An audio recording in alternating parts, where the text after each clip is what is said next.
to Decoded live from One, our show for developers, featuring developers. My name is Eliza. I'm the developer community manager at OutSystems. Joining me, as always, is my incredible co-host, who I'll let introduce himself. Hello, my name is Logan Braid. I'm developer advocate here at OutSystems, and we are joined by the wonderful Andreia. Andreia, if you could introduce yourself. Hi, I'm so happy to be back here with you guys.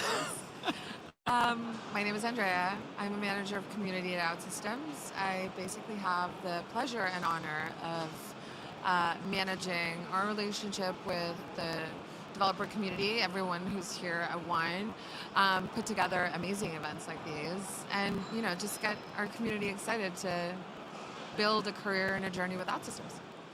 And they are really excited. I'll give you that. We have Andreia on today to chat about everything that went down yesterday on day one of the conference, which I hope you all tuned in for. The live stream was amazing. We had some really cool guests. So if you didn't see it yet, check it out on LinkedIn or the event attendee hub.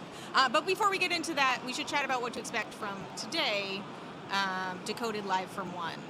Yes, just a reminder for anyone tuning in for the first time today, we're streaming for 4 hours straight with a few short video breaks, each under 3 minutes. We'll also have an opportunity for you at home to win exclusive prize packs and, of course, a ton of excellent guests. Let's actually take a look at who will be on hours 1 through 2 here. We've got some awesome guests. Yes, we do. So the first 2 hours, we have Afonso, who's going to be coming on next, which I'm really excited for his Samba AI talk, which will be amazing. We even have Gonçalo Borrêga, who's VP of Product at OutSystems, so we'll get down into the nitty-gritty of product here at OutSystems. And of course, after Afonso, I want to point this out. We have Kim, our Chief Revenue Officer, who I'm interviewing, and I have not met her yet. It'll be really fun to see. Let's see the final 2 hours, hours 3 and 4. Unlike previous years, I was unable to fit every name onto one slide, so we've got a packed agenda.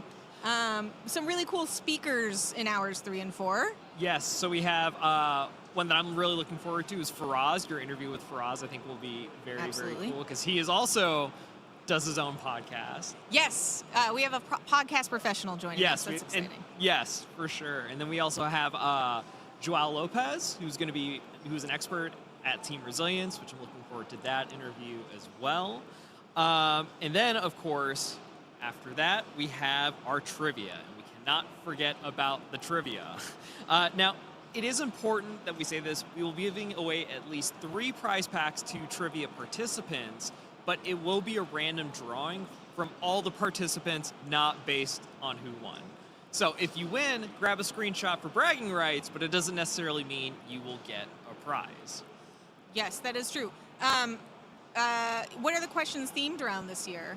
Oh, yes. The questions this year are actually going to be around what was announced here at the conference. So if you haven't watched the keynote yesterday, nudge, nudge, wink, wink, watch the keynote from yesterday so that you could be an expert at the trivia. Or stay with us here and call a friend who did watch the keynote yesterday. Yes, exactly. So with that said, let's pivot to our temporary co-host. Andreia was lucky enough to be a huge part of planning the community keynote again this year and delivering it. Was it your first time delivering the community keynote? No, it wasn't.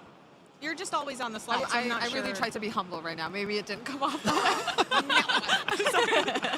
way. But she was also one of our first guests on the live stream yesterday.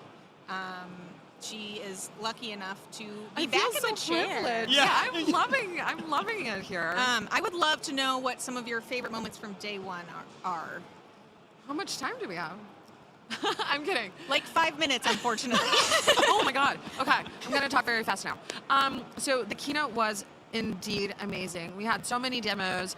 Everything in this agentic world is just pushing and challenging our developer community to think about how they can build apps in a different way. And the fact that, we talked about this, the fact that there's this sense of urgency and immediacy on everything being released and being able to get tested right now is something that still keeps blowing my mind and still proves that, we can ship and put out features continuously, consistently, and get our community super, super excited. So I think that the energy that people were feeling was just amazing. And then our product deep dive, we went really into the weeds. I mean, Odyssey Studio was open. We saw Mentor in action, and I think that having that possibility of having that just got people just so excited, so inspiring. We're in a pivotal moment for OutSystems, and I think that it's you can feel it. Yeah, you can feel it. For sure, you can feel it. And then, of course, if you want to check out the community keynote, it should actually be available now in your attendee hub. So check it out, watch it. It's a good time. Yes, I tried to attack our event team today to figure out where it was, if it's up yet. They said it should be up by now, but it doesn't really matter to all of you at home because you're going to be watching this for 4 hours. So yes, it'll definitely be there when we finish the stream. I didn't know it was already. You can see me. Hopefully, yes. Yes. Yeah. It was so much fun, the keynote. Nice. So Logan and I were, of course, trapped at this desk most of yesterday. So we didn't get to spend a ton of time with our community. Okay. What's the vibes? What's the energy this year? What are you hearing? So I think that last year we already had so many things happening. I think that now it's even worse. Worse in the best way possible. I feel like people just there's this constant FOMO of like, I should be here. I should be at this session. I should be in this room. I should be meeting these people. I should be talking with the product team. You can build agents. You have the stickers. You have the passport. There's so many things happening that I feel like it's just a matter of choice, Yeah. So I think that everyone just wants to be everywhere at the same time. Yes. And there's no better feeling of never feeling boring, never feeling like you have nothing to do, not knowing what you're going to do next. It's a matter of, okay, I have 7 options. Where do I go now? Yeah. Yeah. And much like last year, which the energy was sort of crazy last year. Uh-huh. Everyone was a bit manic because they were so excited. We had a bunch of go live announcements this year. People can access a bunch of the stuff that was announced either here or back in March, was it? It was March. Late March? Yeah. So I think that's really feeding the energy. Yeah. Everyone at home, download your personal edition and try everything in ODC Studio. We can't wait to hear about it. Also, build some agents. Yeah, build agents. Build agents, right? Like, go out there, build an agent, check it out. Build some agents. We're in our agentic future era. Yeah. So now, I do have to say, OutSystems here, we've seen, yesterday we talked to some really cool customers. Lauren was going around talking to all of our customers. And yesterday I had the opportunity to talk to the Pokemon company, which was the highlight of my life because I am the biggest Pokemon nerd. But we also have logos like Heineken who are here, who are local and are just amazing partners, and we love having them here. Now, Heineken not only has a booth serving beer in the expo hall here, but we also had the Neo party there last night. Andreia, how did the Neo party go? I'm surprised I still have a voice. But, the booth, funny story, they were serving 0% alcohol. They're still serving 0% alcohol beer, which I find hilarious because it was 10 in the morning and I saw people just like grabbing a beer. And oh my God. The party was amazing. The fact that Heineken opened their doors to us and we got to tour a place that normally is paid for and for tourists, and it's a significant touristic attraction in Amsterdam, just makes it so incredibly iconic, I think. And the fact that we hosted a 3-hour-long party with Neo walking around and doing all Neo crazy things was amazing. We had a DJ, we had someone playing the saxophone. Yeah, that saxophone player was It bumping. got really, really, really, really crazy. At some point, I didn't know where I was. In a classical music concert, in a corporate party, and everyone was getting very, very happy. And then we went through the thing, I don't know what you call the things where you brew the beer, like the metal copper things. So it was like a museum situation, but then you had a party. It was an everything in one situation. It was a great party. Yeah. And as with every year, there was a line to get in. Pretty impressive. We like to keep it. We are a destination. Yes. Those of you at home, make sure to come to one global event in the future because the party alone is worth it. It's the place to be? Yeah. Okay, so very quick. Okay. What's your favorite part of the community village behind us? So you may not be able to see it on screen, but there's a huge section of our expo hall over this way that I'm staring at. And we've got MVPs, champions, a Polaroid station, user groups as well. So what's your favorite part? I'm going to be completely unbiased. And I'm going to say, I think you already know what I'm going to say, because I think it's the funnest activation we've ever done. So for our social impact focus this year, we built what apparently is called a Lego firewalk. Yes. So there's a pit of Lego pieces. And to support the nonprofits that are part of our Digital Volunteers program, we're having people walk barefoot on top of the Lego pieces so that we can support our nonprofit. So I think yesterday, end of the day, we had over 750 people here that had done it. I don't even know how many people did it today. And I just think it's, it's not only beautiful, but it's meaningful, it's impactful. So that's my favorite. And a little bit painful as well. Yeah. I did it. I thought it was kind of therapeutical. It's Torturing people for free foot nonprofits. massage. It's wonderful. Yeah, free foot massage. That's the stuff. I love that. Well, yeah. I think we are out of time. Thank you so much No. for joining us, No, I'm Andreia. kidding. We love having you here. We're going to keep I could inviting stay you here the back. entire day. But up next, I'm interviewing OutSystems champion Afonso Metello. But first, we'll play a quick video of all the exciting stuff that went down yesterday.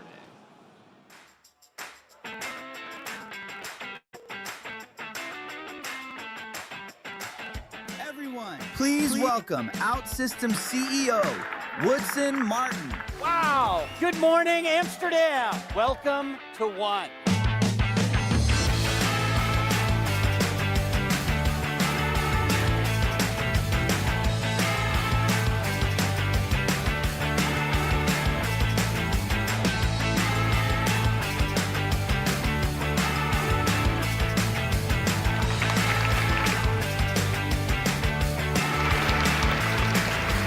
Thank you all for all of the ideas, the ambition, and for the inspiration you bring to OutSystems every single day. Thank you.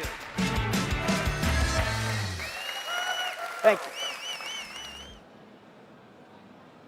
All right, welcome back. I'm joined by Afonso, founder and AI augmented architect at Bool. Afonso, welcome to the live stream. Thank you. Can you tell us a little bit about yourself? Like you said, I'm the founder of Bool. I'm an AI augmented solution architect working a lot in OutSystems, and I'm pretty excited of all the new things you guys have been announcing here. Oh, I'm glad to hear that. Glad to hear that. Now, your topic that you're sharing here at the ONE conference really caught my attention. Could you maybe share a little bit about your topic and what it was about? Yeah, the topic is about on-device samba. Okay, it's but essentially I taught an iPhone how to listen to me playing a samba drum, understand what I'm playing, and reply back to me in a way that makes sense using on-device AI. Okay, okay. Yeah. And actually, Afonso, before we had this conversation, we've been in talks for a little while, he actually sent us a video of his app. I mean, if we could put up the video and play it here. There it is, okay.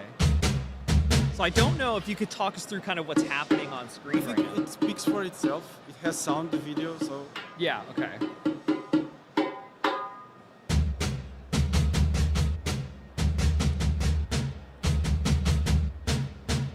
what I do is I play some drum patterns and they are detected and there's the appropriate response pattern. That's so cool. And then I have the jam mode where it's like I'm playing with another me. Okay. And it's, yeah.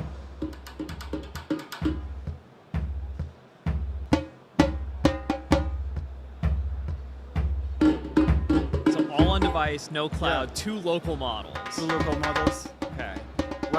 One of the models detects, recognizes patterns, and the other is Gen AI. It's an LLM running on device. It's the creative part. the one that generates, invents responses. Yeah. Okay, so now I have to ask, what inspired you to use Samba with AI, and how does it relate to on-device intelligence? Okay, the Samba part, it's my biggest hobby. I really like to play percussion, and I play at a Samba drum ensemble, what you call a bateria de Samba. So I'm a percussionist there, and I'm also in other groups in Lisbon, also related to Samba. So it's a big passion of mine. Why does it make sense, the on-device part?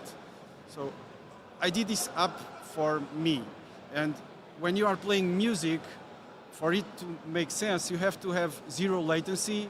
It must respond on time and on track of what you are playing. So it needed to be on device. It wouldn't work if we had cloud in the middle, etc. So yeah, it would extend out the communication time if you did that, and then it's not as useful. It's a broken experience, right? And I think I have achieved something. It actually looks like a toy, something I enjoy playing with and using. Yeah. So it goes beyond just the technology, right? Like this is a passion. Yeah, I did this for me. Yeah, you did it for you to be able to like not only help you like with your percussion journey or like as you're playing, but I really I think what really caught my attention about this and why I really wanted to talk to you about this is that it was about passion, right? You could tell that you're using AI to like help your passion move forward, and I just really like that aspect. But AI is also a passion of mine and OutSystems, so here I got the three of them together. So. Yeah, exactly. So can you give us some details about how AI can learn Samba, and how did you teach the AI model to do the Samba? Without giving too much spoilers on the talk that will happen later, essentially, I tell you the process part. So I had to record a ton of samples, and then I had to take those samples and expose them to a model for it to learn. It was an interesting set with a lot of gratification process, but it was a lot of work also. Yeah. Was during that journey of actually teaching the model, was it a lot of trial and error, or did you kind of have an idea of what you needed to teach it? Honestly, I'm not a machine learning expert, but overall, AI, and this is also true with OutSystems, but AI is a big enabler. So I didn't even know where to start, but because of the state of the art of AI in general right now, I managed to, so basically I vibe coded my way into some of the parts of the solution, but iteration is what got me here. Yeah, so there's a little bit of a trial and error, but it's the normal development process that you normally go through. Okay. So now, let's talk about AI with OutSystems. How did OutSystems platform help your AI development? Exactly in that iteration part, where training the model, it's just work you have to do, and you have to put in the hours to record everything and take care of the data part. Okay. Yeah. But after the model is trained, then you are going to integrate it in what I consider this app like a consumer product. So, and I'm picky with it. So it needs to be perfect as much as possible. Yeah. Okay? But it required a lot of iteration for the tuning, and OutSystems, since especially in the mobile part with the hot deploy, I could really iterate quickly. So it really helped a lot. Yeah, and I think that's what I really enjoy about the OutSystems platform. So a little bit of background, like I came from a traditional coding background. So, you go through the iteration process in normal code, there's a lot of steps, it takes a lot of time, you're going through a lot of mistakes, but being able to do it in OutSystems platform where you don't have to necessarily dig into the code all the time. Makes it a lot easier, makes it a lot easier to do the iterations. So now what were some of the challenges that you experienced doing this, and how did you overcome them? Okay, some challenges. I think it was, I'm sorry to going back, OutSystems helped me overcome those challenges because it was this constant need of tuning, the changing the parameters. So that was challenging, and the OutSystems made it really easy because I would just change some settings and deploy, the app is made available again, and I do, and I test it. So it was. I'm sorry if my answer keeps coming back totally to fine. OutSystems, and but it's true. It Yeah. helped a lot. That's good. That's good. So now, what were some of the things that you learned with on-device intelligence with AI and OutSystems? I think one key finding now is the on-device is ready, and we can really achieve interesting results with a local LLM. Once again, I'm not going to go into much detail because I don't want to. Yeah, give yeah. spoilers You of- want people to come see yeah, the talk. yeah. But it really works well. I actually got impressed with some of the results with such a small model, a small LLM model. I was impressed with it. So I think that's the key takeaway. Okay. Okay. And now, when it came to on-device intelligence, would you do anything differently, or would you try something different now that you've kind of gone through the process? I would like to try it with the new features that the platform has, and maybe I could vibe code my way into some of the OutSystems parts also. That would be good. But other than that, I think I've tried everything that made sense for me to try, even models that only were launched after I applied for the talk. So I was iterating on this up until 2 weeks ago. Then it's a good idea to stop, to stabilize it. So I would say I've pretty much covered what I wanted to cover to build this. Okay, okay. And actually, so we are running out of time, but what I like to do whenever I'm interviewing somebody, especially when they're talking about a passion project, right, is that, are there any personal projects or passion projects that you're working on that you want to share with the OS developer community? Yeah. And if you are, where can people find your work or hear what your upcoming talks? Yeah, you can find me on LinkedIn, or you can look it up, Afonso Metello with 2 L's, or on GitHub. I have some OutSystems projects also there. How long do I have to answer this one? Oh, you can keep going. If you got more. Okay.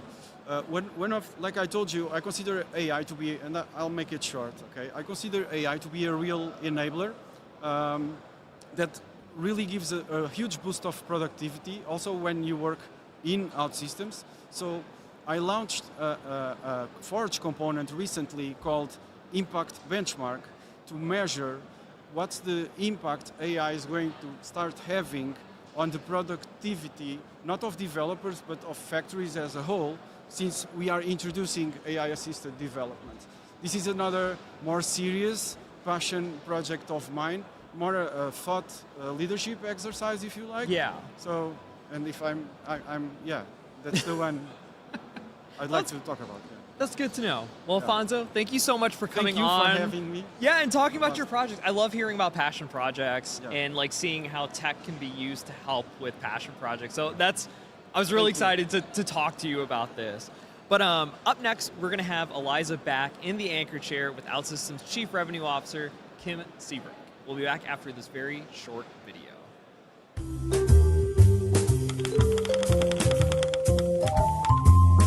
Which is nicer? Would you say IP filtering or SAST APIs? Ooh, I have to go with IP filtering. We just relaunched it. It's really nice. Okay. IP filtering or private gateway? Private gateway is so universal, but I'll stick with IP filtering. IP filtering or OutSystems Trust Center? Ooh, that's a good question. The Trust Center looks really good. It's so packed. I'm sticking IP filter. Okay, really like the launch, right? IP filtering or Sentry? Sentry. Sentry, it's a winner. Yeah, absolutely. Okay, finally, Sentry or code quality? Okay, you can't be code quality. No, code quality. Okay, nice. Who doesn't love seeing their apps and AI agents change the world? That's why so many organizations choose OutSystems. A top US bank built apps for their customers to easily open new accounts on any device. At one of the world's largest breweries, our platform helped automate thousands of tasks to clear bottlenecks. We helped a leading global insurer accelerate development of a portal for their employees. OutSystems, build your agentic future.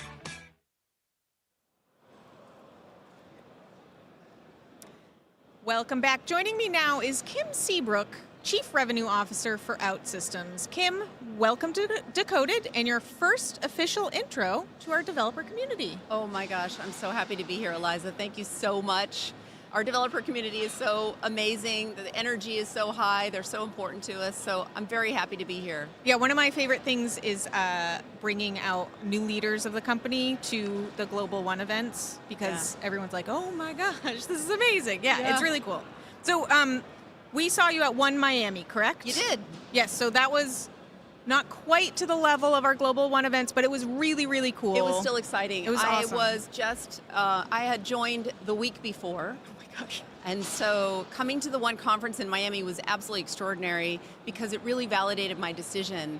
From the outside, this company looked amazing. From the inside, it looked even better. Yeah. Seeing the enthusiasm of our customers, seeing all of the partners, seeing all of our developers, really being so excited about what we're building and what they can do with the platform, it really cemented the deal for me. And I will say, I want to say to the audience, I know there are a lot of developers here in the community watching, I want to say thank you. You are the force behind all of the great things that are happening in our customers. You're helping organizations all over the world do really amazing things with the OutSystems platform, with AI. You're building mission critical applications, so I just want to say thank you, thank you, thank you. I'm sure they're very excited to hear that. If anyone wants to, we didn't mention this in the intro, but we do have the chat open on this gorgeous stickered computer here. So if anyone wants to give a shout out to any of our guests, feel free to post in the LinkedIn or YouTube chats. I'll take a shout out. Okay, so what are your impressions of this Global One event so far? Oh my gosh. I knew it was going to be amazing, but it's truly amazing. I'll say, I mentioned energy earlier. The energy in this community is unlike anything I've ever seen before.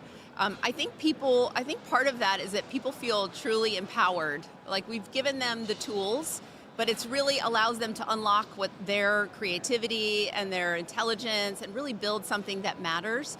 So being at this conference has been really extraordinary to meet everyone, the partners, the developers, and the customers alike.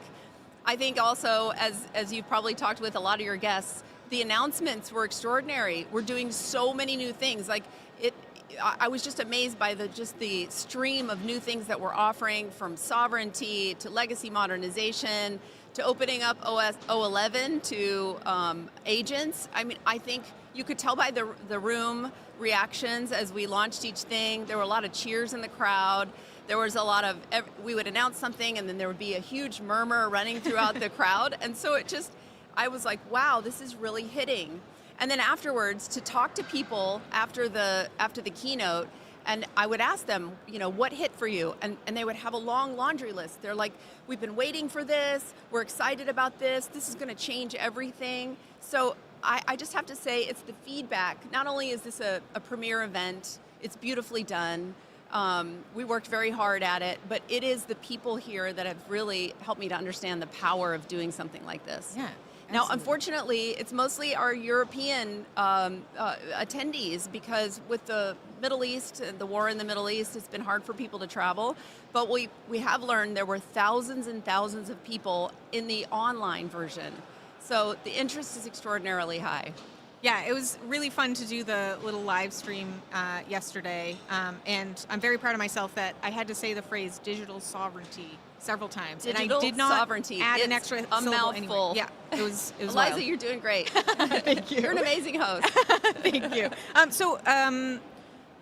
A lot of our developers watching right now are likely working for OutSystems delivery partners, which is like a huge part of our ecosystem, right? They're excited to see OutSystems grow. They really care about the future of this company. And thank you for that. But that's basically your role as CRO. You're in charge of company growth, right? That's right. Could you speak a little to the work you and the company do to kind of land new opportunities, get the word out? That kind Absolutely. So revenue is my middle name. So we care about growth. And we have a very high expectation that we're going to be able to double this company size in terms of revenue in the next 3 years. We're headed in that trajectory. And what's good for us is good for everyone. It's good for the developers, it's good for the ecosystem, it's good for our partners and customers. My job, for those of you who don't know, my job is to lead what we call our go-to-market. So my teams are the professional services teams, full of developers, creating great apps. We have our solutions architects who work with our sellers to sell to new customers. We have our customer success team whose job it is to go into our customer base, and many of whom have been with us for 20 years or more, and enlighten them about how they can totally transform their organizations with AI. So we're agentifying those teams, the customer success teams. Look, there's Neo. Hi, Neo. He warned me he'd be photobombing the stream. Oh, I love a Neo photobomb. Yeah. So our customer success teams are going back into our very loyal user base and teaching them about what they could be doing with agentic. We're agentifying some of those apps that they've already built. My sales team is out there landing new logos every single day, all over the world. We have sales teams from Singapore to California, Latin America to Canada. It's just been, the coverage is amazing, and their job is to go out and find new logos. What we've been amazed by is the number of customers out there who've never heard of OutSystems, but when they learn about us, when they see the power of what we can deliver, man, they just get so excited. So that's what my teams do. We're here to drive revenue, to create more jobs, more opportunities for developers and around the world. Yeah, it's amazing. It's funny, whenever we make announcements, the first two places I check for feedback are the MVP Slack. Great. Which, if you're not an MVP, there is a private Slack where you can complain to your heart's content, and the product team is sitting there listening to you. So, highly recommend joining. Complain or get excited, because that's what's happened with these announcements. But the second one I go to is our channel for the revenue team on Slack, and seeing their excitement about the announcements is always really gratifying. We have a very vocal and very excited and very inspired revenue team who's out there every day. And I think the reason we get so excited is every day there are many stories, new customers and old customers alike, who are doing really new and innovative things. They're doing so much more with what they have than they ever have before. And for them, that's just been a wonderful experience. Awesome. Yeah. So I love how focused you are on recognizing wins on your team. So I'd love to hear about a recent customer win. Oh my gosh. From the list, I have a huge list of customers. You know, I have to say, one of my favorite stories recently is Butler Plus. You probably saw them at the keynote. Yes. We talked about them a little bit. They used to be called Trash Butler, which is, it totally describes what they do. They serve about 1,100 communities in their region, and they make sure that they deliver high quality service every day, make sure that the trash gets removed. Their business is expanding, as you saw. They may be moving into new parts of their business reach, and they're doing that because they are been empowered by OutSystems. What I love about it is that so one of their apps, it's a mobile app. The people that collect trash each night take pictures of the locations and what they're doing, and those pictures need to be analyzed for compliance and security and safety and delivery. And what they found is that takes a lot of time. And now, of course, with Agentic, we have this awesome way that we can analyze these images, and we can really help them to provide a better service. And now, because we've done that, we've saved them so many hours, so much time. It's empowering them to grow their business yet again into new sources of revenue. Yeah, it's so cool. So Butler Plus, shout out to you. That's awesome. So yesterday, those of you at home may not know this, but yesterday we had a very cool event for women in the OutSystems community. There was a panel, and then today we had a lunch. It was amazing. It was. I think, well, the panel was a lot of fun. Yeah. I had the opportunity to be on that panel. The great thing about it was standing room only. It was full of women and our allies and our sponsors standing in the background, cheering us on. It was a great place for us to have an open conversation about what it means to be a woman in technology. The number of women compared to men is fairly low. I think even at this conference, we only have about 30% women. I want to see more of them. And we talked about how we as a company, as individual contributors, can help to build the careers of others, to amplify their talents and give them more important roles. Yeah, it's awesome. So I heard one of the things that happened at the panel yesterday was a 15-year-old attendee asked some questions, which is so cool. Yeah, this was great. Someone brought their daughter, and he was going to go speak. And he was like, it's time to go. And she said, oh, I'm not leaving. I want to see these women. And she had a lot of great questions like, how did they start? How did they get to where they are in their careers? Yeah. How can I do that? And so that's just one example of someone in the group that we inspired. And of course, I love to inspire young people to build their careers and know that anything is possible. Yeah, I love that. You also spoke at the Women Plus user group recently. Of course. So I'll tell you, everywhere I go, I've been traveling the world. I've just come back from 6 weeks of meeting customers and partners and developers. And everywhere I go, I make sure that I have bring a group together of women and our allies. So we did that in Lisbon and Singapore. The vibes were high, I can tell you. It was great. And it gave everyone a really great opportunity to network with each other, to make connections that they might not have otherwise made, which I think is really critical as you're building your career. Your network is very meaningful, not only to show you what's possible, but to make those connections with people who can help you to build your career or get new opportunities. Absolutely. It's been very inspiring. I'm very inspired by the women in this ecosystem. Yes, and to the audience at home, our very next guest is actually from the Women Plus user group. She's one of the user group leaders. I'm really excited to And talk we to her. appreciate her so much. Yeah, I'm so glad that you're interviewing her today. And, not to play favorites, because user groups are basically my job, but the Women Plus user group agendas are really, really good. So anyone can join and learn a lot about career stuff and yeah, what come it and takes join to- us. Yeah, it's Come really and fun. join us and bring a friend. Yeah. Or bring 10 friends, because there will be something valuable at all of these meetings. Yes, absolutely. They're all virtual, unlike most of our user groups, which are in person only. Come to the user groups in the U.S. Come to if the anyone user from groups in the U.S. Yes. Yeah, and I'm all over the world, but if you're ever in California, make sure you reach out to me. Yeah, hell yeah. So I have one more question for you, because we're running short on time, as we always do on these shows. When you next speak to your revenue team, what message are you having them or going to have them deliver to their customers about One? About One.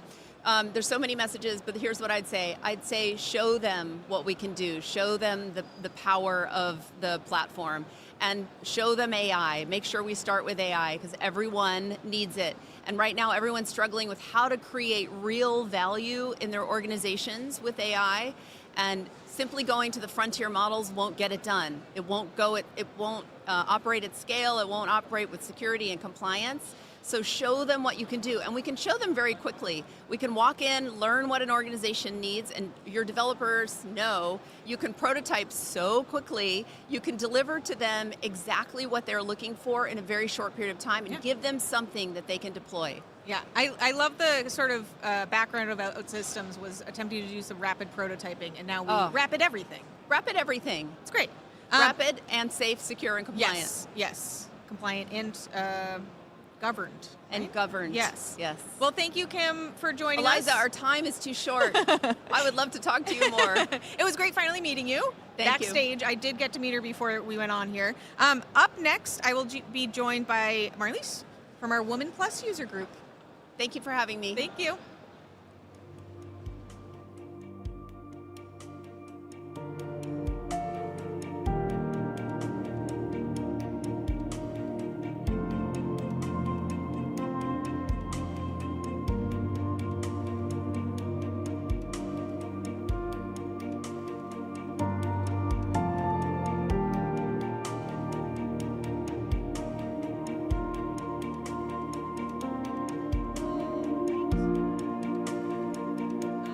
Me now is Marlies from our Women Plus user group.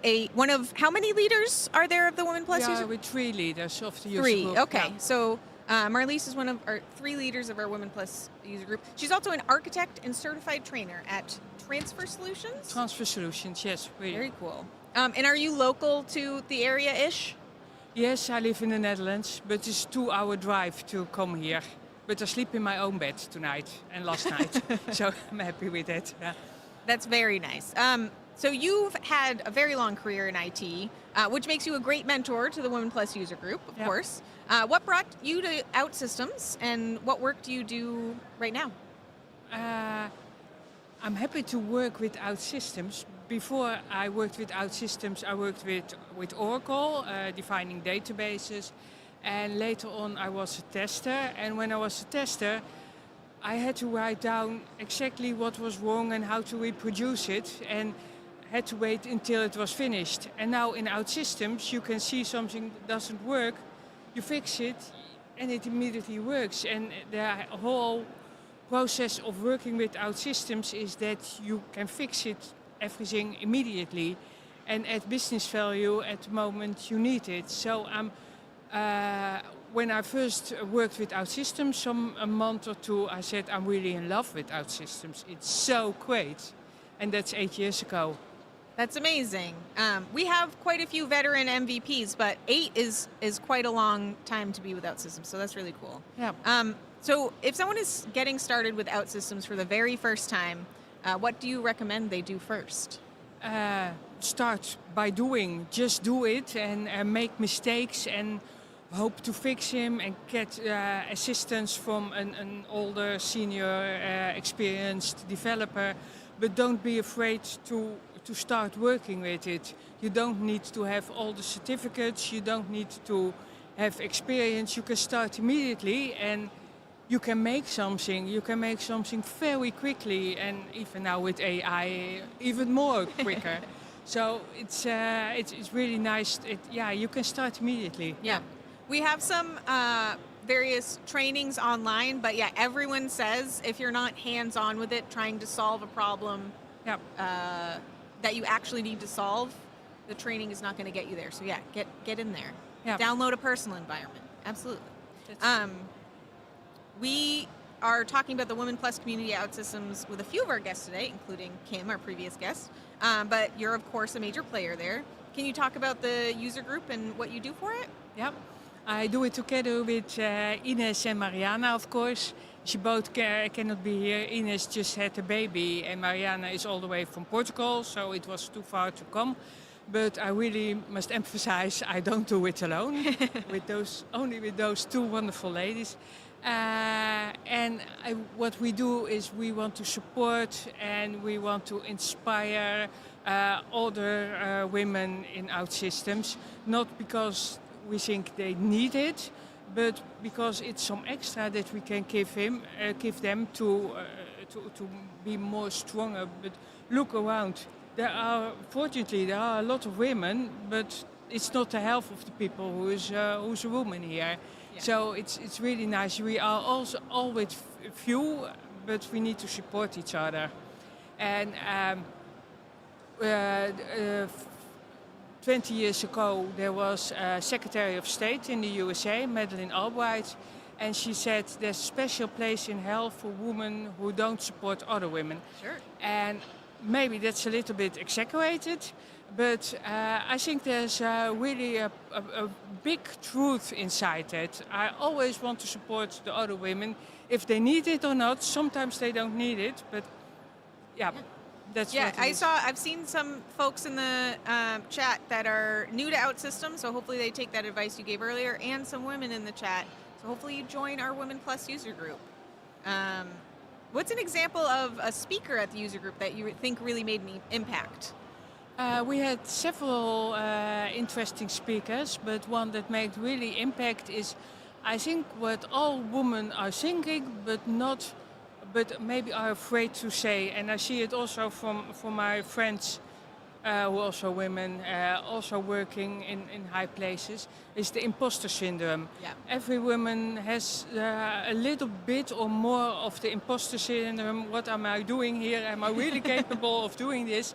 And this woman, Anna, had a really nice presentation about it. And it still warms me. And when I see her here, I'm happy to see her. She's wonderful. But we also had other women who made career switches. In the Netherlands, we don't have that much ladies who make a career switch. But I found out in Portugal there are some more women who make a career switch and go to OutSystems. And they had really nice stories about how they came to be a champion or an MVP in OutSystems. And I really like those stories. Story of your life, we name it. Yeah, that's amazing. Speaking of imposter syndrome, Logan and I both felt like imposters doing the live stream yesterday, but We pulled it off. My advice about imposter syndrome is just do it and see what happens. Yeah, of course. Yeah. You're also an OutSystems champion, of course. Yep. Partly because of your work leading the user group. So if you want to start a user group where you are, it's a great avenue to becoming a champion. Yep. My boss, Andreia, who was here earlier, runs both the Champions program and the User Groups program globally. So it's a good way to get in on the championship program, right? Could you talk about that program a little bit? About champion program? Yeah. I was champion before I became organizer of the user group, of the women user group. But I spoke 3 times on one already. And I told Andreia in the interview about becoming a champion that I did a lot of things because I'm also joining Low Coding Ladies in the Netherlands. I have created the Ladies Night at my company, Transfer Solutions, to empower the ladies in that company. And I always want to be the female colleague, older female colleague that I never had.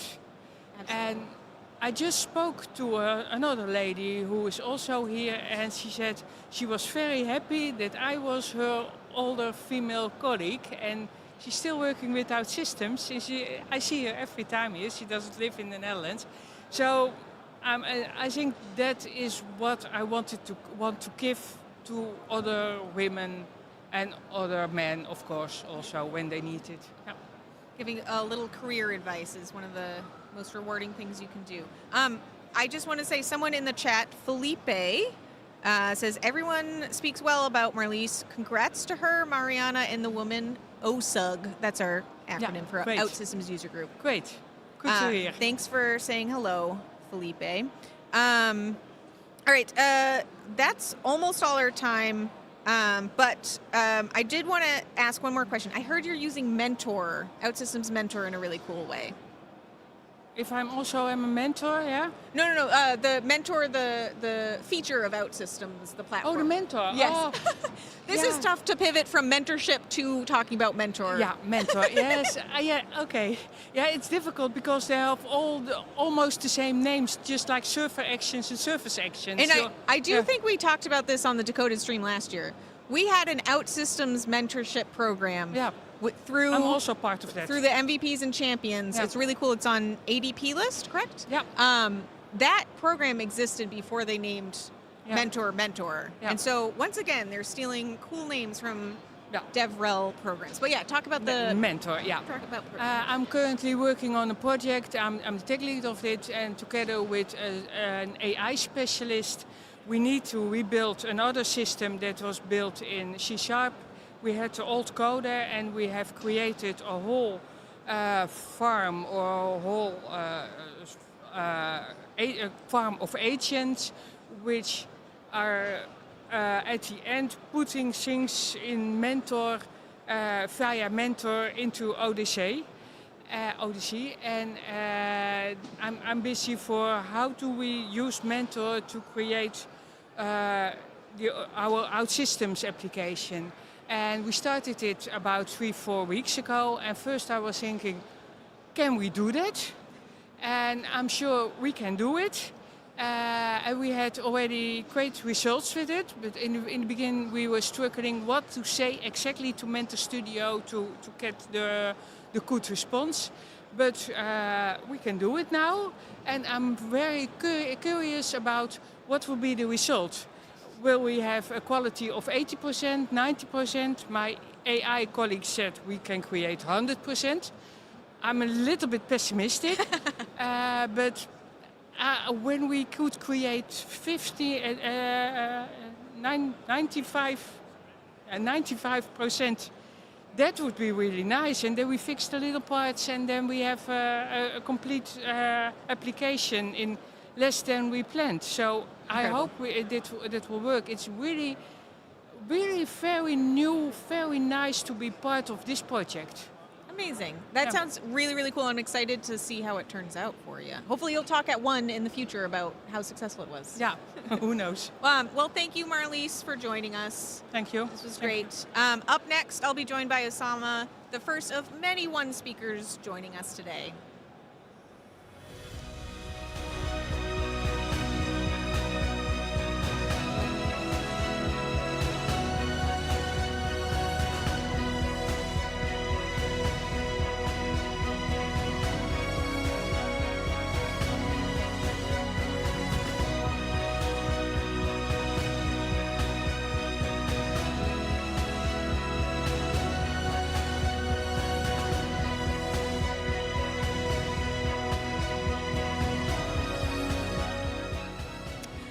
Welcome back. Joining me now, as promised, we have Ossama, expert technical lead at PhoenixDX. You know, I should have had Logan interview you because he's from Phoenix, and he would have had fun with that name. Connection. Ossama, this is your third time on Decoded Live. You win for most appearances on Decoded Live ever, but it's also it's hard to avoid having you on because you give really cool talks at ONE every year. I appreciate it. Thank you very much. Is it 3 times you've given a talk at ONE? It is my 4th one and the 5th presentation. I think the first ONE conference I was lucky enough to have 2 presentations on. Whoa! So today's number 5. That's incredible. You've really earned that OutSystems MVP hoodie you have on Thank you. there. I appreciate it. Some developers in our global community can only attend ONE next year, I've heard. Sure. If they secure a speaking spot. Right. To get their companies on board with sending them to the conference. What advice do you have to help them build a compelling talk that gets accepted? Sure. Look, I think there's 2 perspectives that we can look at this here, whether you're a speaker or not a speaker. From a speaker point of view, it's very important, I believe, to make sure that what you're talking about goes pretty obvious, but it's pretty relevant to what's being discussed at the moment. So technology is changing super, super fast. As part of us being IT professionals, it's very important for us to stay up to date. So when you come in and share information that aligns with the latest and greatest, I guess, that makes you a very good candidate, I guess, to be selected and spoken, especially if it's something that aligns with what OutSystems' vision is as well. So when these 2 come together, it becomes super, super important. But also the other aspect that I wanted to highlight on, even if you're not a speaker, there's a lot of value coming to ONE and learning from all of the other speakers around. And one of these suggestions or one of the ideas I can provide is if there's projects they're currently working on, if there's initiatives, if there's prospects they're currently working on that are going to be delving into a specific aspect of the platform, like mobile development maybe, or agentic development, for example, linking those 2 conversations are currently happening at ONE. Those become very compelling elements when you have a conversation with your manager or whoever it might be in order to actually be here in person. Plus, let alone the connections with all the other customers and partners that have done similar things in the past. So very invaluable, I think. Super, super invaluable. Amazing, amazing. Do you have a personal photographer here taking pictures of you on the screen? I've got a #1 fan. Amazing. We just keep seeing someone pop up with a phone, which is fine. She's perfectly welcome. She won't be caught on camera at all, so she can take some good pictures of us. Okay, so can you talk a little bit more about the process once you apply? What kind of support does OutSystems give? I have no idea. I should have asked before interviewing you about this. Look, I can tell you it's very, very solid. Very solid. So the journey looks like this. You apply to become a speaker. Like we said before, you apply for something relevant, a topic that's sort of up to date. And then once you get accepted, the speakers team will reach out to you. And they will provide all the support that you need, whether that's providing the slide templates, whether you want an X amount of dry runs, for example, virtual or even in person. So we do get the opportunity to have a dry run in the conference at the event the day before the conference, which is super cool. Also ad hoc conversations. So if we need to, test out multiple times, for example, what the session is going to look like, we're given the opportunity to do so. So I don't think there's anything else that OutSystems can possibly do to help us prep for a session. Yeah, one of the DevRel team members, Miguel Amadu, was he helping you at all?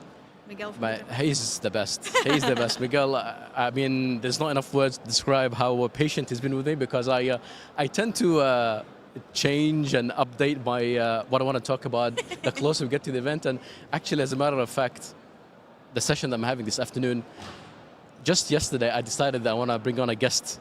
And I told Amado, I told Miguel, I was like, do you want to kill me, mate? Do you want to kill me? So, no, he's the most patient guy, awesome to work with, and yeah, thankful for being on the team, to be fair. That's awesome. Yeah, he's great. I tried to ask him for some advice about the stream like last week, and he was like, "Don't talk to me. I'm too busy." I can only imagine. But he absolutely is very busy.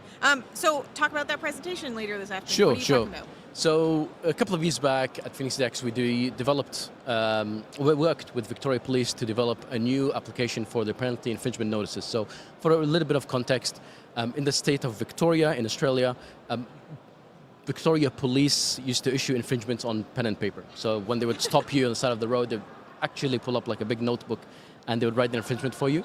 And of course, it goes without saying how inefficient potential a process like this is, and let alone the security risks for the police officers themselves, because every second you're not being aware of your surrounding as a police officer, that's a risk.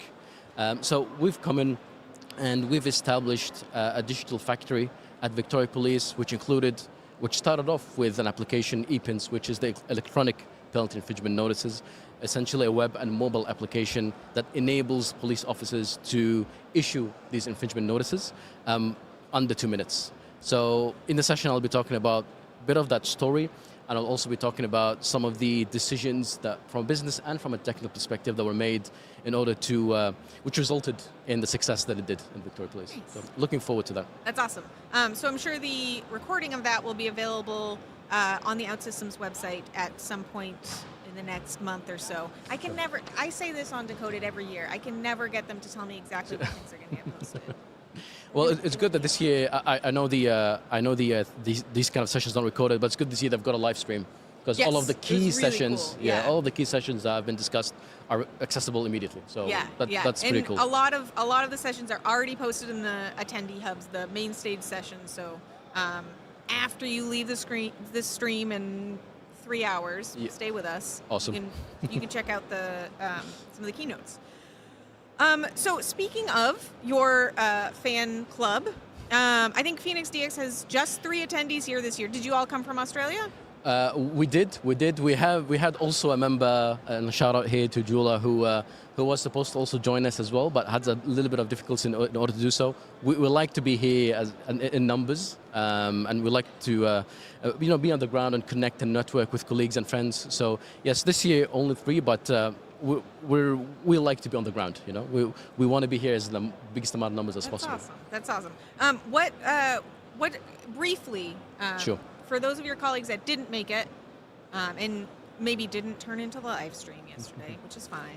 It was at a very difficult point for the Australia community, I think. I have no idea what the time zone is. But it's actually acceptable, to be fair, because if I'm not mistaken, the sessions kicked off at around, 10? The keynote session kicked off around 6 p.m. Australia, well, Sydney time. Okay. So it was actually pretty, and I also believe there was a watch-along that was set up in nice. Australia. Yeah, That's wonderful. So we had, I think, OutSystems partners in Australia with the OutSystems team in Australia set up like a watch-along, and partners came along and watched all of the live streams. So no, it worked pretty well. Okay, great. What are you going to bring back to them from the conference generally? What am I not going to bring back? I think there was a lot of cool stuff that has been talked about so far, and the event's not even over yet. One thing that really stood out to me, to be honest, is, and I know there's a lot of talk around ODC and agentic and everything, so, and that's super, super cool. But what really stood out to me is the love that O11 has been continuously getting throughout this, including, for example, introducing the new skills for O11, enabling customers who have established O11 landscapes, collecting data across tens of years on their platform, being able to leverage that data and the latest technology thanks to those skills that are being introduced.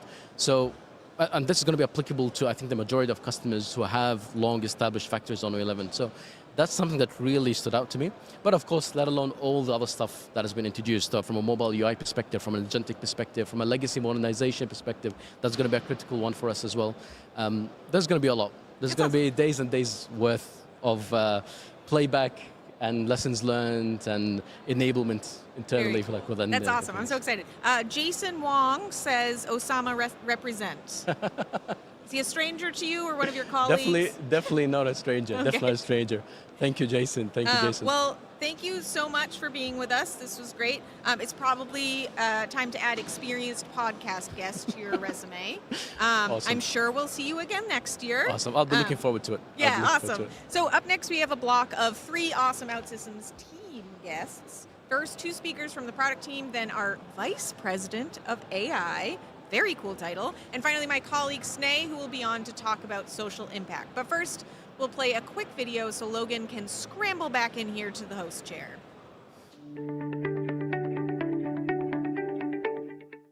Our main issue started at the port.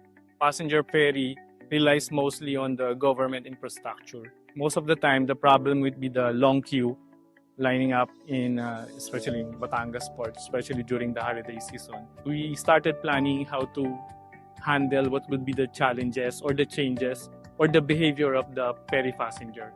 So we thought of coming up of a queue buster. Initially, it was a queue buster, just to break the line in the port area. I think it's around October when we contacted, that was Ian, still Ian that time. So they did the POC for us. It took us around only 2 hours. Our developers were really amazed during that time. We followed on from the POC and we launched our initial product around December. So just 2 months time.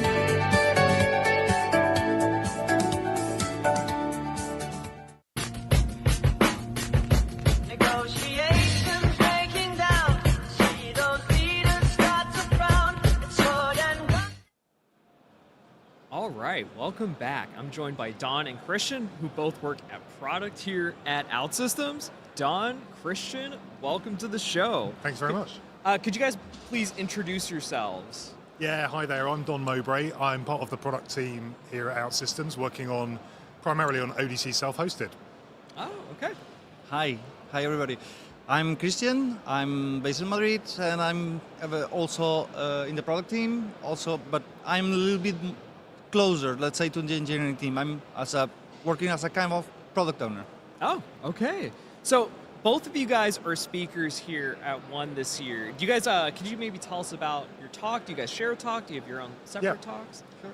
Yeah, so we had a talk yesterday on innovation with ODC self-hosted deployment, and we did that as a two-man show where we showed a couple of demos of the product, and it was primarily about showing customers that they can adopt ODC today, even if they have barriers to AI adoption, and that could be because they want to have control over their data, control over their IP. They can host those applications where they want and still get advantage of all the AI loveliness that we've been talking about this week. Yeah, actually being able to dive into AI and test it out, see it firsthand, and be able to experiment with it. Right? And not only that, at the very end, there are many countries that have regulations that restrict the ability of some customers to extend and deploy anything outside of their own infrastructure. So we are trying to address those concerns, those compliance requisites, and make their lives easier. Yeah. So what inspired your talk on this particular target? I know you mentioned a little bit about the regulation side of things, but was there something maybe in your careers or just personally that inspired you to want to talk more about self-hosted and innovation within? Yeah, I mean, look, that's a great question. I mean, some of this is driven obviously by customer requirements, but I think Christian and I are both very passionate about being able to allow customers to adopt the latest features of our product. Okay, and they are, some of these customers, we talk to, they're like, oh, I wish we could get these new, agent orchestration, all this new stuff. We are kind of hampered by our own regulations in our own companies, and we say, well, look, with a product like ODC self-hosted, that's a real inspiration for us to be able to say to a customer, look, we've now got somewhere where you can feel safe and controlled under your AI models and still get that benefit. So that, for me, I find that quite inspiring, actually. Yeah. So your presentation is on innovation with ODC self-hosted deployments. How do you think innovation is different in self-hosted deployments maybe versus than other types of deployments like the cloud? I can take this one. I think, the innovation is quite different because of having a platform allocated to the cloud is completely different than a platform runtime at the very end allocated to the customer cluster. We are guaranteeing isolation. We are letting them have full control and have what we call the shared responsibility model, in which those customers have to provide some of the small pieces that compose the whole thing. So it has some, let's say, additional challenges in that sense. We have to ask the customer, train the customer, also on how to manage those infrastructure components. And also, the way we provide support is more challenging because of that data isolation precisely. We cannot investigate too much in detail the things without the customer intervention. That's additional challenges that we have to, but is there need? So it's what we have to do. Yeah. Well, I always feel like from an engineering perspective that like some developers think that self-hosted is limiting compared to like a full cloud offering, and it's nice to see that this is kind of flipped on its head, right? Like you get all the features and capabilities that you would need, but in a self-hosted. Absolutely, and that's one of the messages we really wanted to bring yesterday with this talk. Christian and I did a couple of demos, one showing how easy it is to install the self-hosted components, all the services that we need and so on. It's a kind of wizard process, so really, really seamless. And then also how you can actually deploy an agent to a self-hosted cluster. And during that, I think one of us made the comment, look, this isn't a cut-down version of ODC. This isn't a cut-down version of OutSystems. This is the fully fledged platform with all the features that you could get in the cloud, but available in a self-hosted environment. And that's really important. Yeah. Letting developers choose how they want to use it. Yes. Wherever they want to use it. Yeah, absolutely. So now, on the flip side of that, what are some of the benefits with self-hosted setups versus than other deployments? Well, it's basically what we already mentioned. They have some compliance. Some of the customers may have some compliance requirements due to their country regulations. They may have just data privacy to guarantee because they have some commitments with the customers as well. So those are the main advantages. At the very end, the experience is designed to be completely the same, let's say, that is in ODC. A developer won't notice any change. At the very end, they are accessing the ODC portal, they are handling the apps in there, they are doing development in ODC Studio, so it's kind of not a difference at the very end. It will have a small difference for the ops teams that are going to support them in order to provide the database, in order to manage the logs, all the stuff. But outside of it, it was actually our intention to provide a completely similar, or the most possible at least, experience to the ODC one. Yeah, and there are some advantages, and certainly potentially as we start to implement this in the future, some other features. So if you want to be able to disconnect from the cloud, your applications will still run. Okay? Yeah. And that is important for some scenarios, some use cases, and we're addressing those kind of bit by bit as we sort of incrementally bring out new releases of self-hosted. So, for certain environments, certain use cases where they need to be deployed a little bit more remotely, perhaps, yes, they might still have to connect, but they can run those applications in that way. That's awesome. I love the empowerment factor that it brings, right? Like as a developer, being able to like make that choice if you want to, and still have your applications run regardless. So, now when dealing, and this is a question probably for newer developers to OutSystems or just newer developers in general. When dealing with cutting edge innovation or really any innovation project, what are some things developers should consider to help them choose between self-hosted deployments or other types of deployments? Well, I think, we've kind of talked, you talked about it a little bit already. I mean, it really depends on where you want to deploy and for what use cases. So, if you're coming into development for the first time and you're thinking about building applications, ultimately, what is the use case you're trying to? What are the goals? What's the outcome you want for those applications? if you want some degree of isolation, if the data you're going to be using is, needs to be highly segregated or in a very controlled environment, then think about something like self-hosted. If it's more about, say, and that could be a B2B application maybe that you're involved in building. If it's a B2C application perhaps, where the data is probably not that strategic or critical that for the organization, then maybe that's a cloud-based deployment. But those are the sort of things, if I was coming into this for the first time, I'd be kind of thinking about. Okay. The very end is, the security constraints that they want to, the security level that they want to apply to their development is going to be the key decision. Do they need to keep data isolation? Do they need to keep data privacy? It's their choice. So we are just offering options for them to choose whatever fits their case. Well, since we've been talking about innovation projects, I want to give you guys the opportunity. I don't know if there's anything that you do want to share on this, but do you have any innovative personal projects or work projects that you want to share with the community? And if you do, where can our viewers be able to see those projects? Well, you've built something recently. Well, yeah. Well, I internally, all the company business as usual, let's say, we have a lot of topics to take care of, different initiatives that are being promoted, different tasks, and when you are managing a team, the different day-to-day issues that come or things to solve. So I've recently worked on an application to manage topics, basically, like that. It is connecting to different assets, different platforms in order to keep all the data connected, all the data synchronized. And recently I released a version that we can use internally. Actually, Don has tried it already.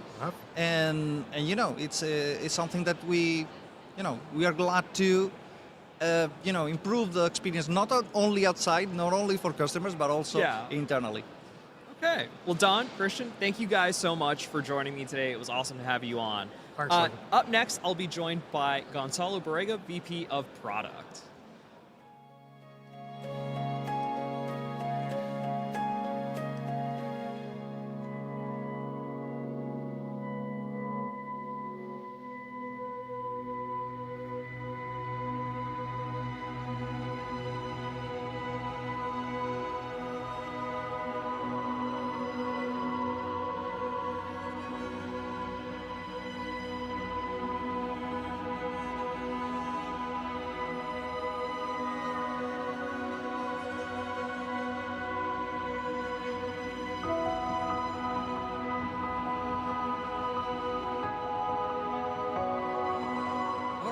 Welcome back, everyone. I'm joined here by Gonçalo Borrêga.